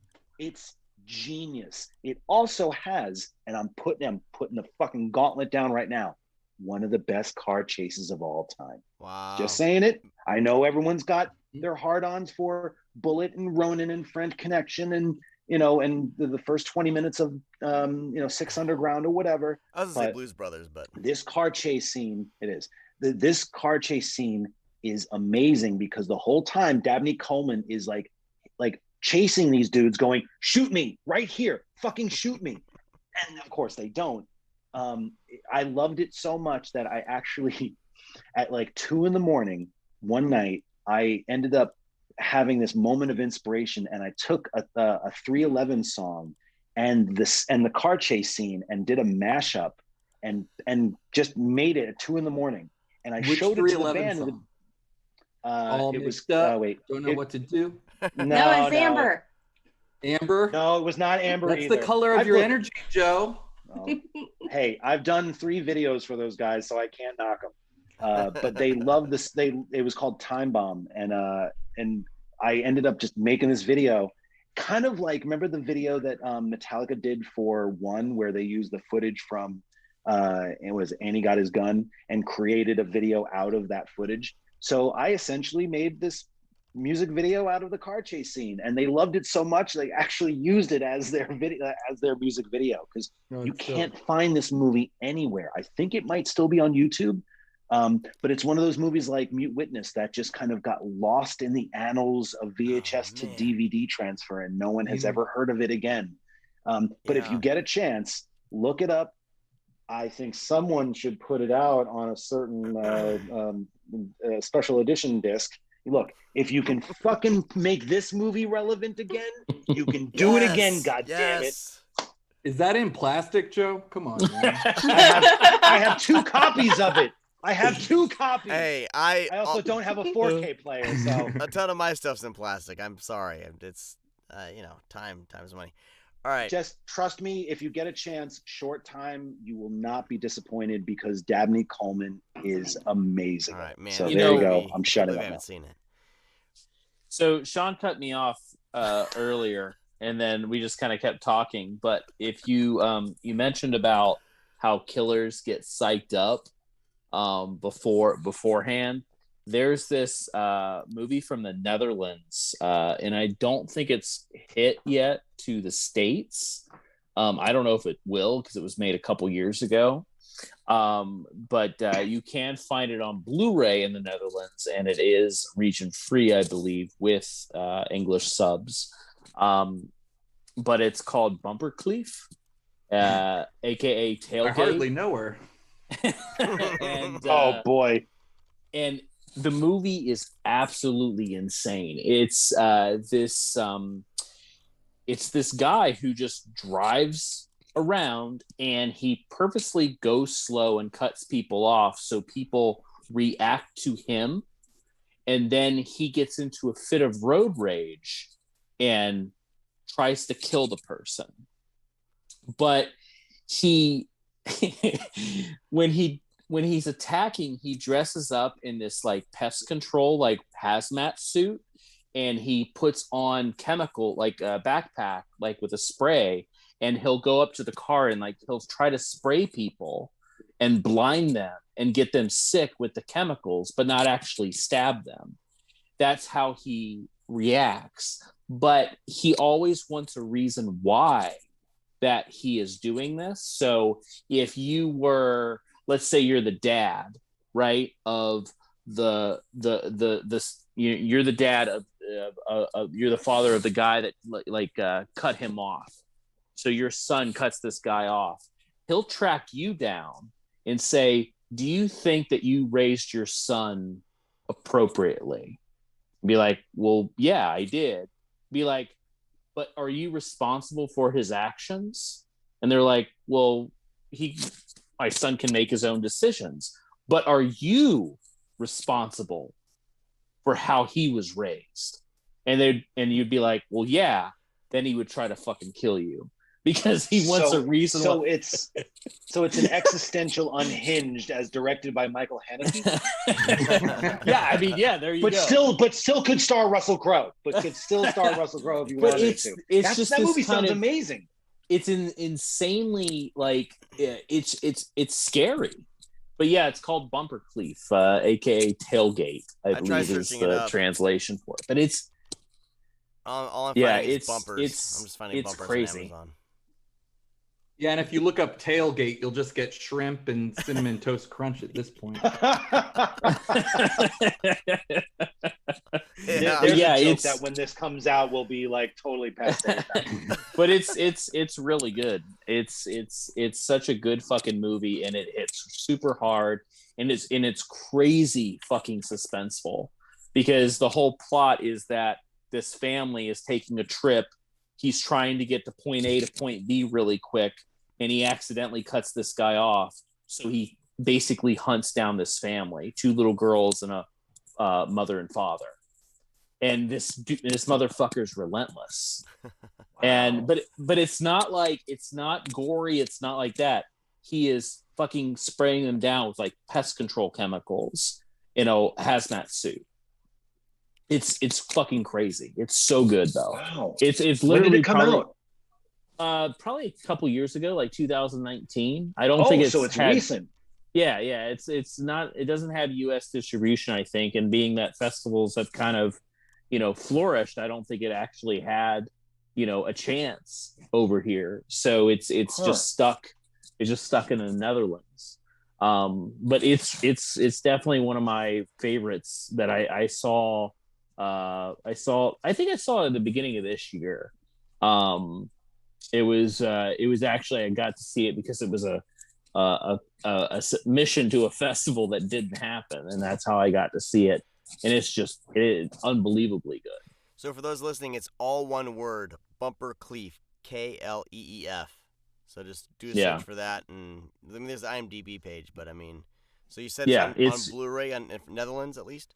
Yeah, I think it has English subs. Okay. For that, but yeah, it's amazing and wonderful. It's very, very good. Definitely the most intense film I've seen in a very, very long time. Sold. What else have you been watching, Brad? We're gonna keep you. We'll put you on the hot spot now. What have you been? Thank you, Sean. Thank you. Thank you. I appreciate it. I'll be quick. I'll only talk about 2 more.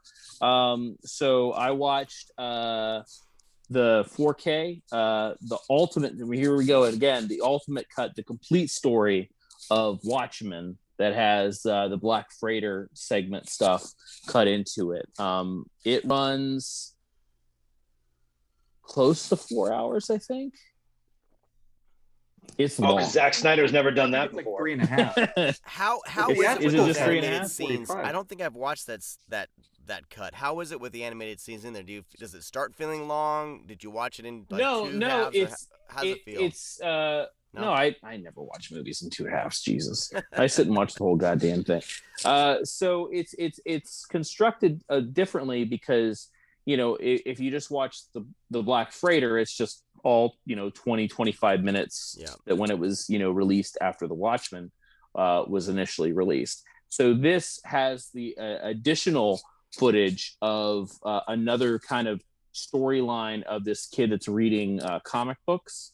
So it's the Black Freighters spread out throughout the Watchmen's movie.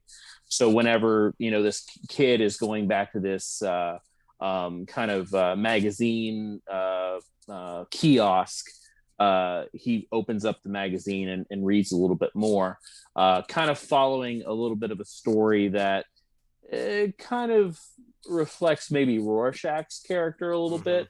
But yeah, I mean, I forget how long you said. 3 hours and 30 minutes, Mike. I think so. It feels. I remember, I want to say that I saw like put on like the display button to see how long it was. Maybe you're right, but still, it's really good. I honestly, I've only seen Watchmen in theaters, so this is the first time that I've seen it again, but in a wider scope. So this is not only the director's cut that came out after the theatrical. This is also has the Black Freighter stuff, which is the cartoon, or the animated part, but also has those interstitial of this continuing story of, like I said, this kid. And these characters are in the film more because Rorschach interacts a little bit with them as well. But all that said, this movie is fucking mean. It's incredibly nihilistic.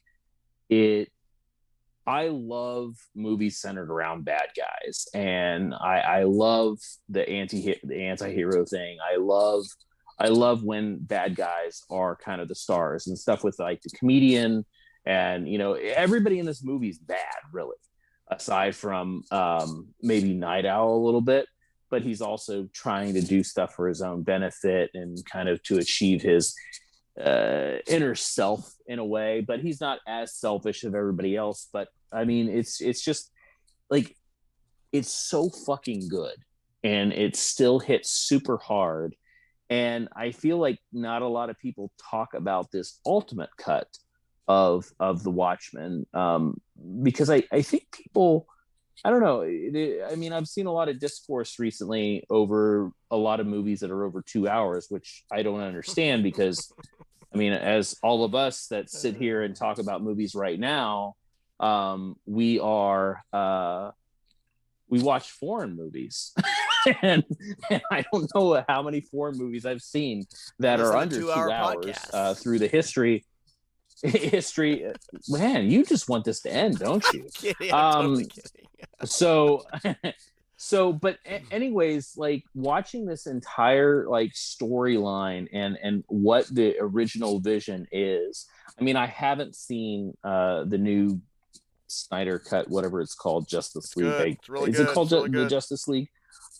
I mean, I'll watch. I like Zack Snyder, but so but watching this is just because I think the 10th anniversary happened recently, and that's what kind of sparked it. Plus, my kid wanted to see it, and it just hits so hard, and it's just really, really good. And I know we talk about so much about like these DC movies and Marvel movies. It's just Watchmen sitting there, and I think it's like the fucking.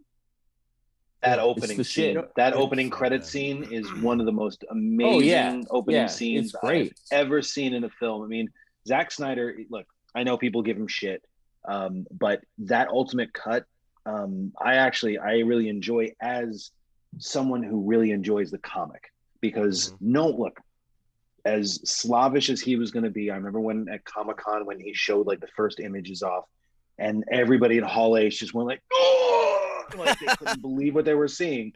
But we all knew going into this that like there was no way that Warner Brothers would theatrically release the version of Watchmen that was going to be as completist as possible. It had to go through a couple iterations for us to be able to get to have the comic book interstitials with the pirate, parable. I recently watched it about 4 or 5 years ago, and I felt the same way. Like it's as complete a version of that very cynical, nihilistic story as you were going to get. I mean, remember when Terry Gilliam was going to direct Watchmen, like back in the 80s? Yeah, he wanted to go up to like a 6-hour series on it. Yeah. And I don't know if you guys saw the HBO show. I would highly recommend watching. It's amazing. It's very good. It elevates, it not only elevates and subverts what Zach did with the movie, but also makes fun of it too in a way, which I think was great. But if you get a chance, like if you can watch the ultimate cut, watch the series right after. It's like the series is a true sequel to the book too. To the comic, because it ties everything together really well. Because it's like the squid happened in the HBO series as opposed to Zack Snyder's, where it's where it's not the squid. But I mean, but it still very much feels like a part of this Zack Snyder universe that he set up. And it's like, it's such a weird series, but it's It's the multiverse, so Sean. You could answer everything through the multiverse. It's the multiverse, yeah. And also, how long has Screamcast been around? 9 years or some bullshit like that? I don't know. It's the first time that Brad has talked about a comic book movie on the show. It is fucking not, Brad. You've mentioned Blade 900 times on this show. Blade is completely different animal. Blade is completely different animal. Wait, do we not like Blade?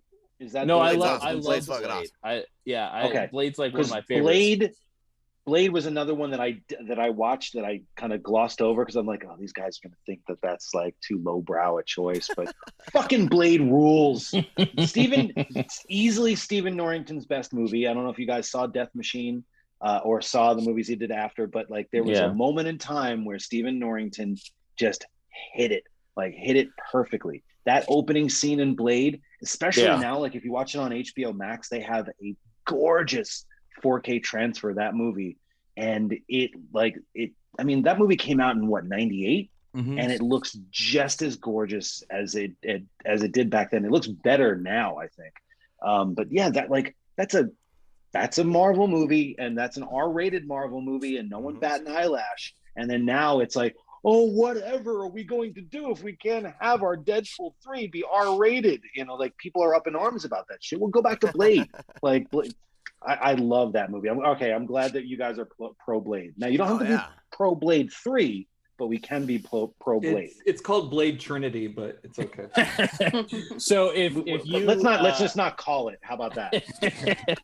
If you have you ever seen Stephen Norrington's The Last Minute? No, that's one I've never been able to find. It came out. It never came out in the States, right? No, it came out on DVD. Yeah.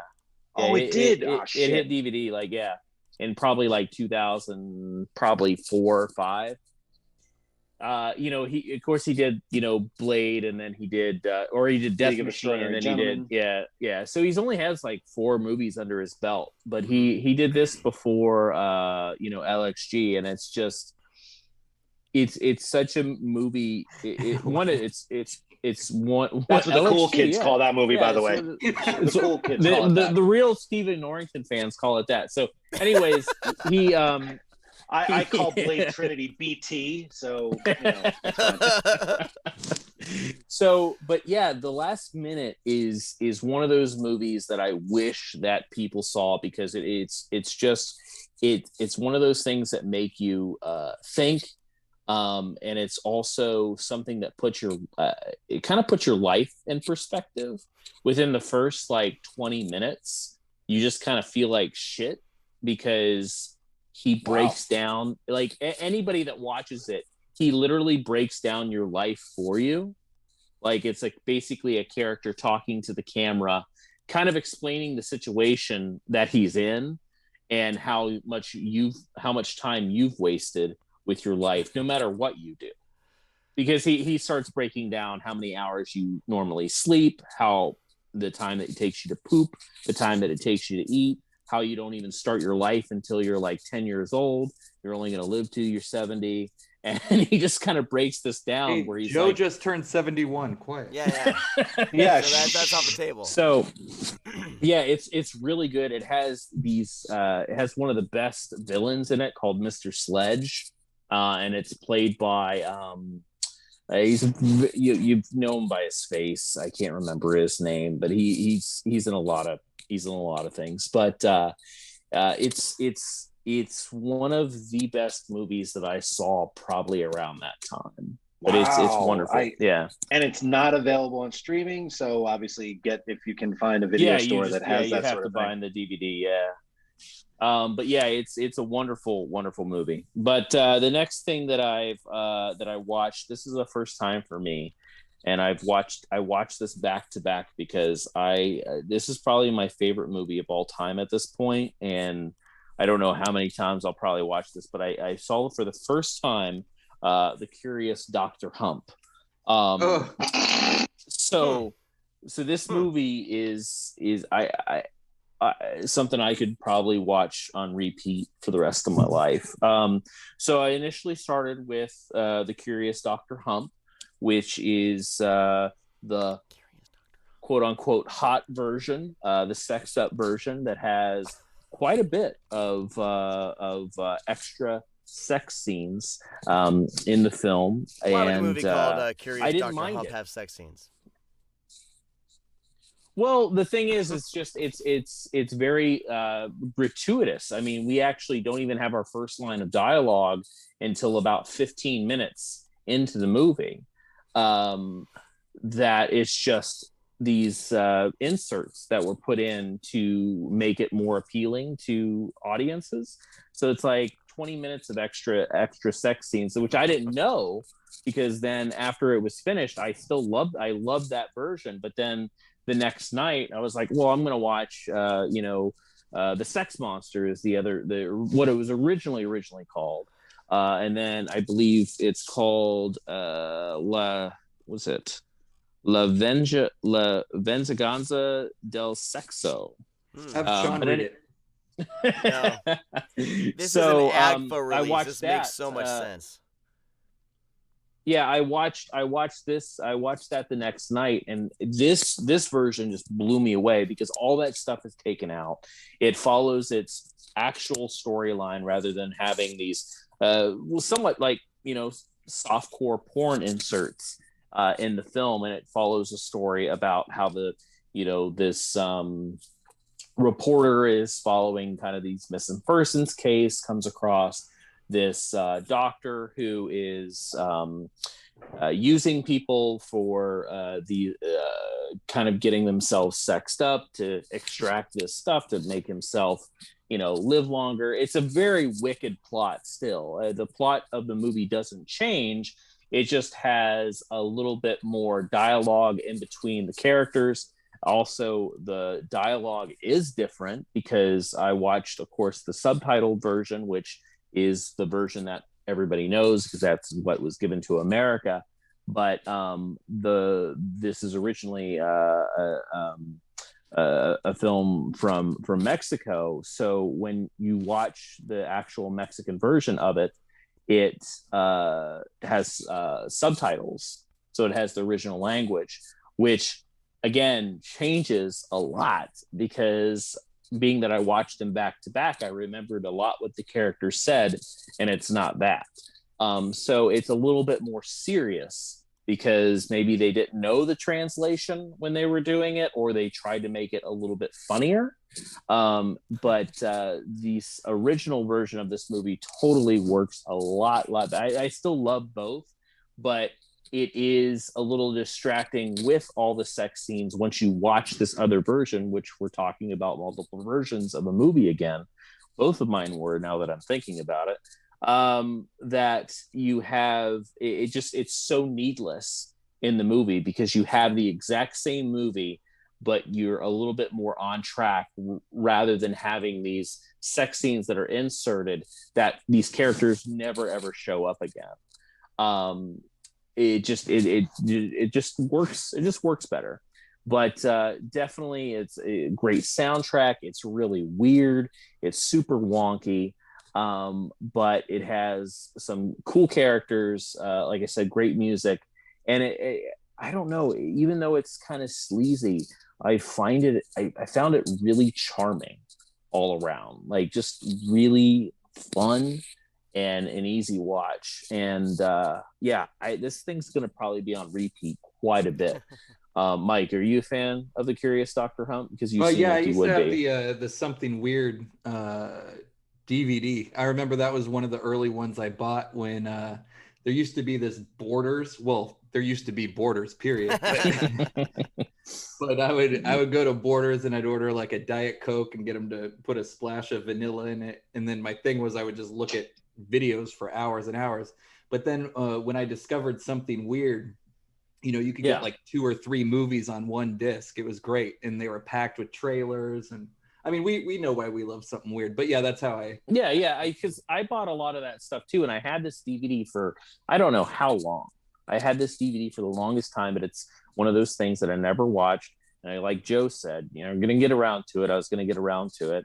And I just never did. And then when AGFA put it out, I was like, okay, I'll pick that up. And that's what I'll watch because I know it's going to have the restoration. And as soon as I picked it up, I put it in. And then I realized that I was watching it. And then during the dub version, I kept hearing lines. I was like, wait, that's from all those fucking Rob Zombie songs. My body alive. Yeah. So yeah, he has used various dialogue cues from this movie and put into a few of his songs, which I found interesting. But yeah, it's this weird, really kind of sexed up, but the original version isn't as sleazy as what America did to it, but it's so good.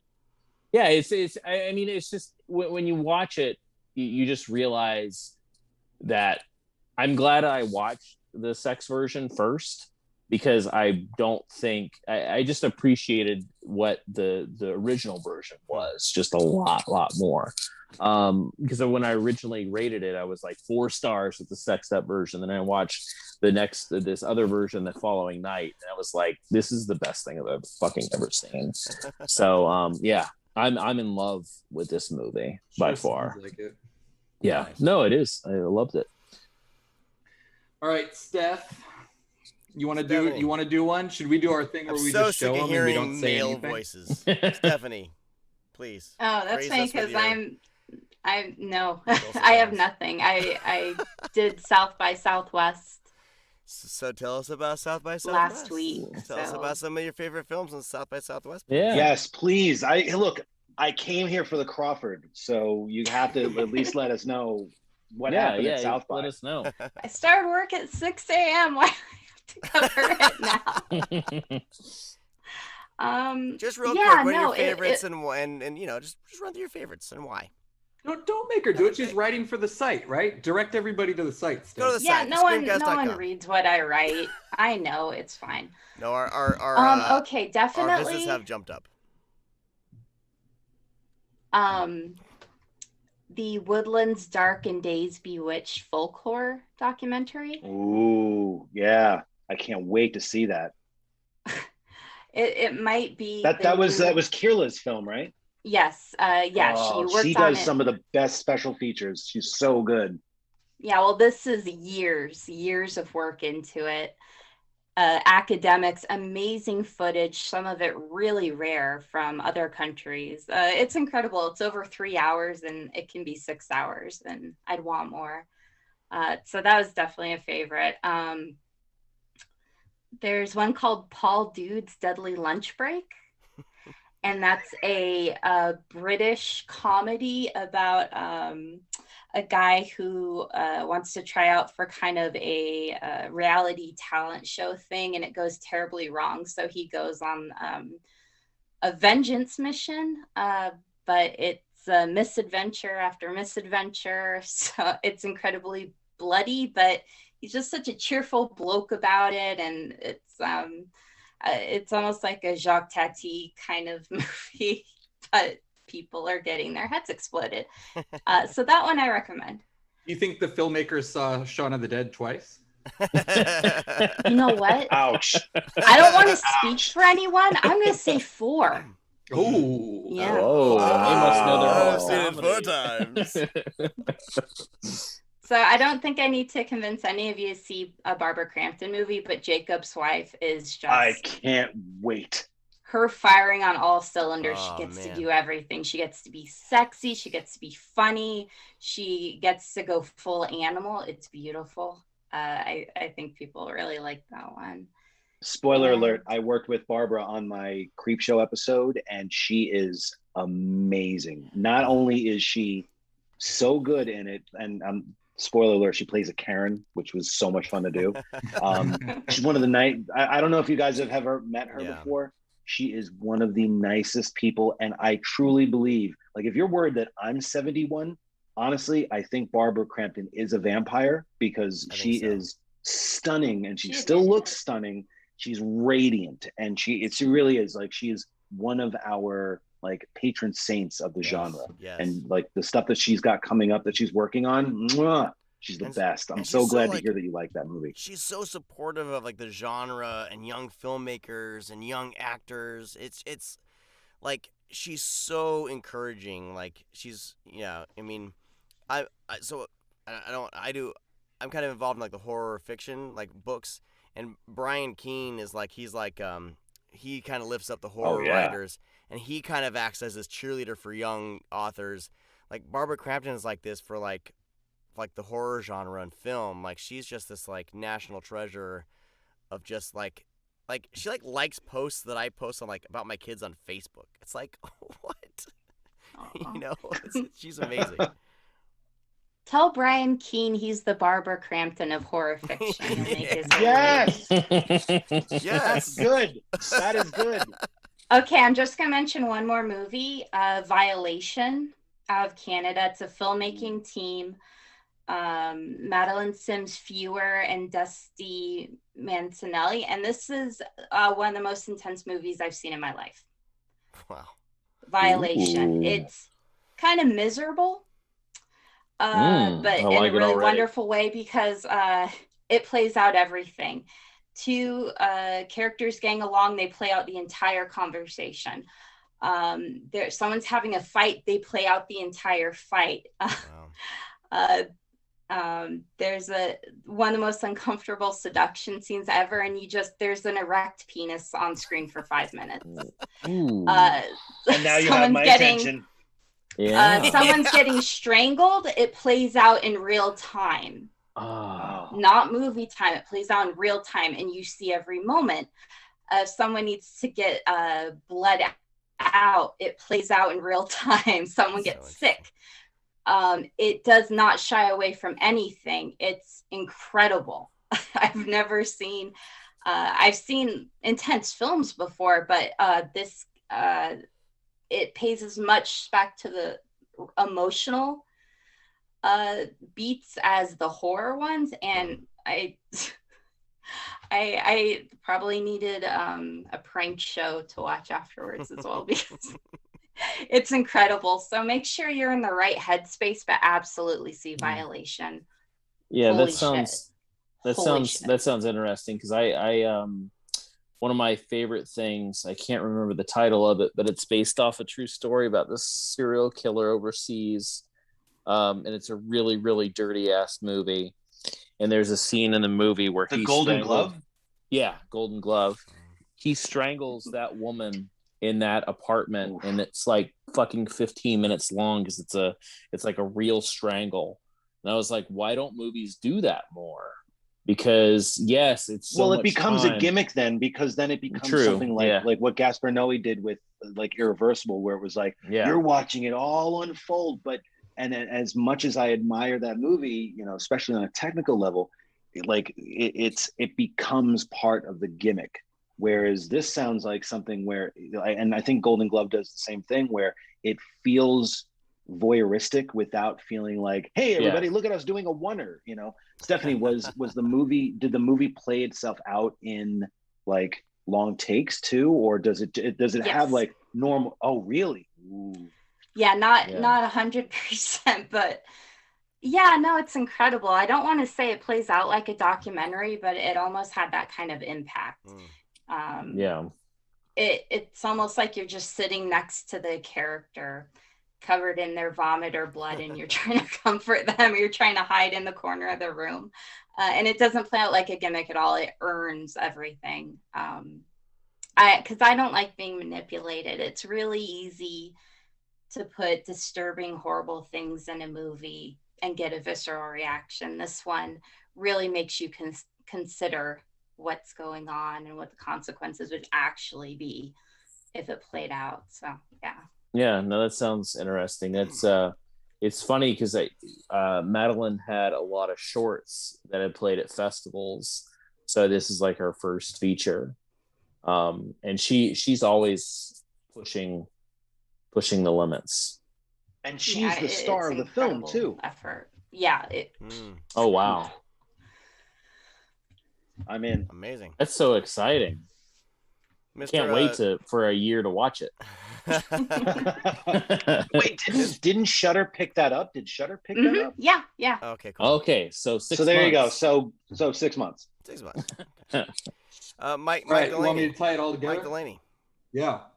So I'm gonna try to tie this back to other parts of our conversation. I'm pretty good at this. Okay. I'm pretty good at this. So Mike is good earlier at this. we were talking about Creepshow starring Hal Holbrook, late life Academy Award winner. We talked about Walter Matthau, also an Academy Award winner for Best Supporting Actor. And then here we go. A third movie with the Best Supporting Actor that I watched was Ed Wood with the immortal Martin Landau. This is one I'm sure like most of us that are nerds for Ed Wood stuff, but this is one I watch almost every year and I get something different out of it each time. I was enjoying to Joe's point earlier about the commentaries. I do enjoy the commentary for this one. Tim Burton usually doesn't do a good commentary. He's very quiet and he just listens to Danny's score most of the time. But this one, they they cut him up with Martin Landau, Colleen Atwood, and then of course Larry and Scott, the writers, and they're actually the highlight because they chronicle their career trajectory from problem child to trying to get Ed Wood greenlit. And yeah. All right. And we also talked about Dabney Coleman. Dabney Coleman starred in one of my favorite made-for-TV movies, Bad Ronald. You might remember the scene where he's wearing a wife beater, or what we used to formerly call wife beaters. And he's like doing sit-ups and drinking a beer before he discovers that nerd in the walls. But I watched another TV movie I love. This is the VH1 classic Hysteria, the Def Leppard story. Wow. Is that an official release? This is an official release. You see the Paramount banner up here. Wow. And then, lest anyone tell you it's not real, you even see the blue marking here. This is like cryptocurrency, these Paramount TVs. But this is a great one. Any movie that opens with a really terrible car crash and it ties back to Cars, Joe.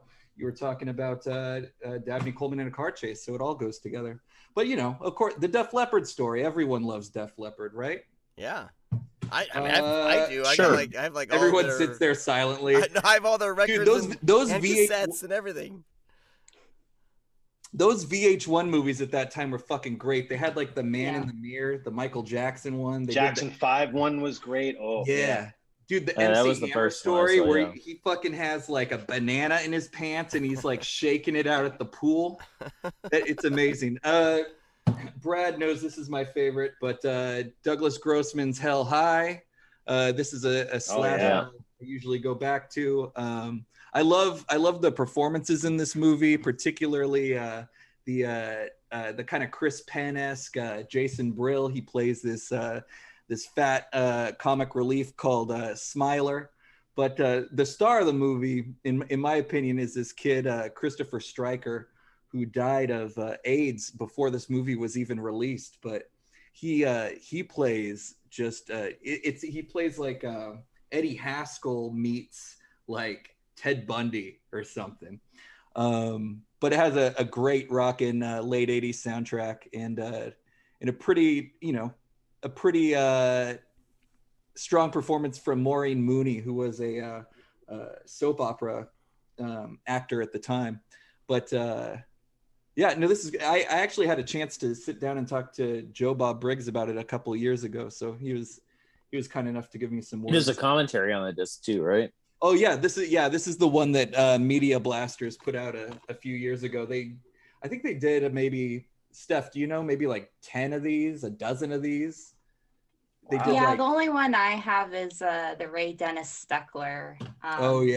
They did Skid Row Slasher meets the Hollywood Strangler, and then they did Blood Sisters, the Findlay film, right? And then they did Samurai Cop. The best nice. Anyway, they're all great. And the last thing I'll do is I got this last year, the Severin box set, the Al Adamson box set. I did the complete package. Oh wait, let me grab that. I missed out on that set. I was like, I should have grabbed it and I didn't. You know, where you get the I missed out on it too. Carnival Magic shirt right there. That's fun. That's so cool. But you know, that this set's great. Again, the commentary, Sam Sherman does a commentary on nearly every picture in there. And then the great documentary. Did you all see the Severin documentary on? Yeah, I saw the doc. Yeah. It's I mean, it's pretty entertaining given, you know, what happens at the end of it. But no, just like Ed Wood, you know, a true maverick and original. The commentary for Satan Sadists, I think is really compelling, because that was the first one he and Sherman did to release to start the new distribution company after they did those Blood Island films, right? Because they had just come back from the Philippines and they're trying to reestablish here in the US. So they got Russ Tamblyn to play this sadistic biker. So it was like, Joe was talking about, I have to tie everything together. Joe was talking about Asphalt Jungle, Russ Tamblyn starting Gun Crazy, which was one of the great first cycle noirs. Yeah. I don't know. I'm just trying to tie things together. Really, you're doing a great job. Good job, Mike. Thanks, Mike. Because I will not tie anything together. All right. I think you're up, Sean. Daddy D. Yeah. Daddy D, go. Yeah. Well, I mean, the first thing I want to mention before I get to, because I've been watching You're a lot of gonna things. talk about Quantum Leap again? No. I have been watching a lot of things with my kids, but I want to say that Have you guys thought about my Sliders podcast again by any chance? Yes, we'll do it. We'll do it. Okay, thank you. Because I'm going to be on I have a Farscape podcast that I have to do in about 15 more minutes. So, man. You know. All right. Dude, put in a good word for me. Wow. So I finally amongst family. I finally watched, thanks to Vinegar Syndrome's lovely release, Fade to Black, the 1980 film that has always been like, you know, one of the things that people always wanted to see. I've always talked about it. Had been on streaming, and I finally cracked open the Blu-ray, the beautiful release from Vinegar Syndrome, and I adored this flick. You know, it's like we don't get a lot of there's a lot of films that get kind of like film obsession, like they follow these kind of characters, like in a weird way. Like this gets so much right, like about how fucked up we can be as fans of films and everything, and it's just a really fun film to watch. As is messed we become up as fanatics. We do become fanatics. Yeah, there you go. And you got to poo. Yes, exactly. So I finally watched. See, you thought you couldn't tie it in. But then I've been kind of like, so this whole last year haven't watched a lot of horror. I've been kind of connecting, you know, trying to find things to watch with my kids. We've been going through like movie series. We've been going through things that they're kind of old enough to watch that they haven't watched yet. We've watched like Lethal Weapon, the whole series. We've watched a bunch of things. But one night I wanted to do this double feature because they're kind of talking about, you know, like movies where people get caught in video games. And so we did a double feature of Max Cloud, which stars Scott Adkins. And I was like, what can go wrong with the Scott Adkins flick? This is going to be amazing. And then there was another movie called Max Reload and the Nether Blasters. So they both very similar covers, kind of sort of similar ideas with, you know, people getting caught up in video games. Max Cloud, this girl gets sucked into a video game, but she gets sucked into like a man's body. And I was like, me and my daughter were talking afterwards. It was like, it's like, why did this actress get sucked? Like the whole movie is this stupid guy, you know, and we know it's the girl in his body, but it was like, my daughter was so upset, or not upset, but kind of like, did I talk about this one, Mike? Did I talk about this one? Did I talk about it? Yeah, you did. Did yeah. I? Yeah. I'm the Screamcast historian, man. You talked about this. So anyway, yeah, so I was gonna say something. I was like, okay. Wait, did he talk about this like did I can't remember. Chat, or did you talk about this in the podcast? I can't remember. I don't know. So okay, we watch this. All right, we'll skip those. Max Reload. Right. The better one was Max Reload and the Nether Blasters. Okay, that was the better one. But then, so what I was kind of trying to get to is like we've been kind of going through this sci-fi kick. So I brought out Looper for. He's gonna talk about Quantum Leap. Kids. Oh, okay. No, I brought out Looper, Ryan Johnson's Looper, and so all my kids watched it. They're ages 8 through 15, and It's rated R, but I'm a kind of dad that lets my kids watch R-rated movies. But I think this movie like hits on so many levels with the well thought out kind of time travel. The idea of like, what if you meet your future self? What if you have to kill your future self? So like we had a fun time watching it. Then there's kind of like this Akira, like child, telekinetic child, super child. And so that was really fun, especially my 8-year-old was like, this kid could do that. So he was really fascinated by that. But we had watching the movie was fun with them. But the funnest thing I think was like afterwards talking about like time travel paradoxes and all this stuff with my kids that those kind of conversations with kids are just fantastic because they don't have, a history of things that they've watched or read to really draw upon. So they were, just talking about like, well, what if, I met my future self, or if this happens in the past. And so they were kind of putting things together with everything. And the one thing Did you fucking shut down their dumb ideas? No, I encouraged their dumb ideas. The one thing that really, really fucked them up was the scene in Looper where this guy has to kill his future self, but his future self runs, but he gets captured by the guys who run this whole business of the Loopers. And as this guy's running around in the world, like they have his younger self tied up, and they're literally chopping off body parts. And like the older character, he's missing a foot, so he can't stop on the brakes. He's missing a hand. Like that kind of stuff really kind of got their imagination going, and it was just a fun conversation to have with this movie. And then of course I told them that he directed The Last Jedi, and then we're talking about Star Wars. Of course, I think it goes back to Star Wars, but so watching Looper with my kids was like just a blast. Very much a highlight of my week last week. And then we've started the new Planet of the Apes trilogy, and so we watched Rise of the Planet of the Apes last night, and that thing hit.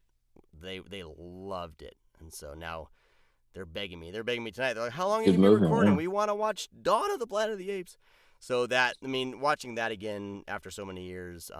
That's why you wanted to leave. So there it goes. It circles back around. Yeah. That's the reason why you wanted to end this show like an hour and a half ago. Well, my kid's saying he came in and gave me a hug and said goodnight to me and everything. He was all kind of bummed, but I'm hoping by next show I'll have watched more horror, because but last year it was very much like, and I think I said this on the last show, like I kind of avoided horror. But I think I'm kind of ready to get back into it. So, but that's what I've been watching. Come back, Sean. We're waiting for you. Well, you did say you watched the Lethal Weapon movies. What did your kids think about Lethal Weapon 2? So I think it's one of the greatest movies ever made. They loved it. I mean, they loved the series. They had a blast. Lethal Weapon 2. When you're a parent, Lethal Weapon 2 is like it's one of those movies where it like intercuts a sex scene with like integral like plot elements, like kind of like Backdraft. So as a parent, you're like, go to the bathroom, kids. Patsy Kensit is on. So it's like, do you let the kids watch? Mel Gibson getting his fuck on? Did they? We just went. Did they close cry? your eyes. Because I cry. No matter how many times I've seen the Lethal Weapon 2, I always get teary eyed. They were sad. I think my youngest was like, "Wait, what? She died?" He was very like, "No, who gives a shit about that?" I'm talking about, God damn it, when the toilet bomb. They cried at the toilet bomb. I'm being serious. My kids were laughing. Brad is being serious. I want to see. No, I'm being serious because he's on the toilet, and then he Riggs tells everybody to get out. And then there's a moment they have that moment. He grabs him. He goes, "Hey." No, it's a great moment. And he goes, "Yeah, I know, man." And I'm like, "Oh my God, just tell him I love you."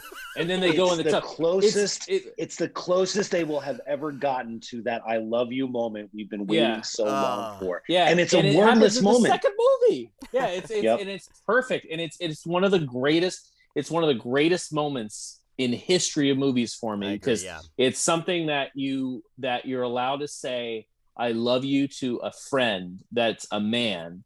And it's such a good moment because they accomplished so much in the first movie that they're not saying it in the fourth movie. They're saying it in the second movie in the beginning, on a it's the toilet. peak of the series. It's what you've been waiting for that entire first movie and into the second movie. Yeah. And it's just and by the way, I'm the biggest proponent for 4. I love that movie so much because I think it's just great, them riffing. Because when you find out that there was no script, that there was a guy named Channing Gibson, wink, wink, wink, like, oh yeah, sure, like, but the chemistry at that point, the chemistry is on autopilot. You know, like you can just throw those people in a room and let Andre Bartaquiak or whatever the fuck his name is, the Romeo Must Die DP, shoot the fuck out of that movie, and you can just tell Richard Donner just went, just go, just do your thing, it's fine, you know. And if you can have a cast that can conjure up chemistry out of nothing, then that's a franchise worth saving. You know, it's like I'm still hoping for the day that they're gonna not get too old for this shit and jump back into the car one more time so that we can have one more shot of them on a bridge from really far away, hearing them in voiceover, because that's another moment that you can never take away from the Lethal Weapon series, is the let's follow the car in a wide shot over the bridge as they expound on some exposition or some chemistry bullshit. Yeah. Your kids are in good hands, Sean. They are being taught the best. We're having Brad, a blast. Let me ask you this real quick, Brad. Real quick, just for Brad. Rick just for me? Or Cliff Booth and Rick Dalton? Oh, man. You know, Riggs and Murtaugh. I know it's weird that I say that, but Riggs and Murtaugh. Well, we've had 4 movies to enjoy them, where we've only had one movie with the other guys. But there's a dynamic in there that they, you know, it's interesting that you paired them together, because somewhat the chemistry is kind of the same in a way of saving one another. But Riggs and Murtaugh, because it's something that there's a family, like, brother but element to it more than Dalton will ever have. So Mike, a good question though. King of bringing things back.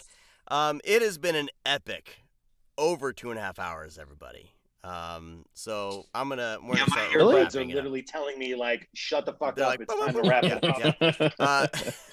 Joe Lynch, man, thank you so much for hanging out with us and chatting about movies. And I'm so sorry. I'm so sorry to talk like too much. My apologies. Not at all. Look, not at all. We've all been cooped up so long. I need to grasp at every box I possibly can. Please talk to me. It's great. It's been an honor, guys. I'm really thrilled to have been part of it. With an epic show like this, like Screamcast is back. I try to keep us at an hour, but it always fails. So, you know, this has been that great. Wasn't gonna happen. You did not even try anything, bro.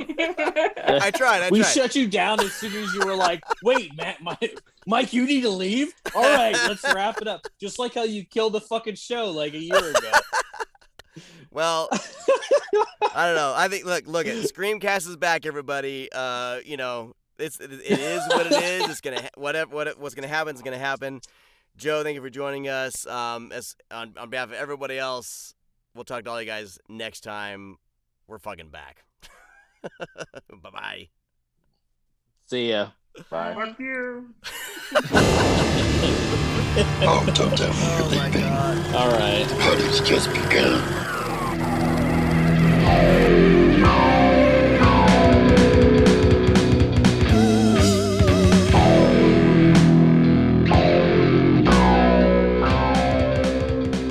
So how can I turn sound off on my phone? Oh, here we go. There we go. Okay, you still hear me? No, I can't hear you, Sean. What's up? Oh, damn it. Okay. Well, I'm trying to get it so no sound Sean, are you comes from talking? my phone. Yeah, can you hear me or no? No, I can't hear you, buddy. Can you hear me? No. Ugh. Can you hear me now?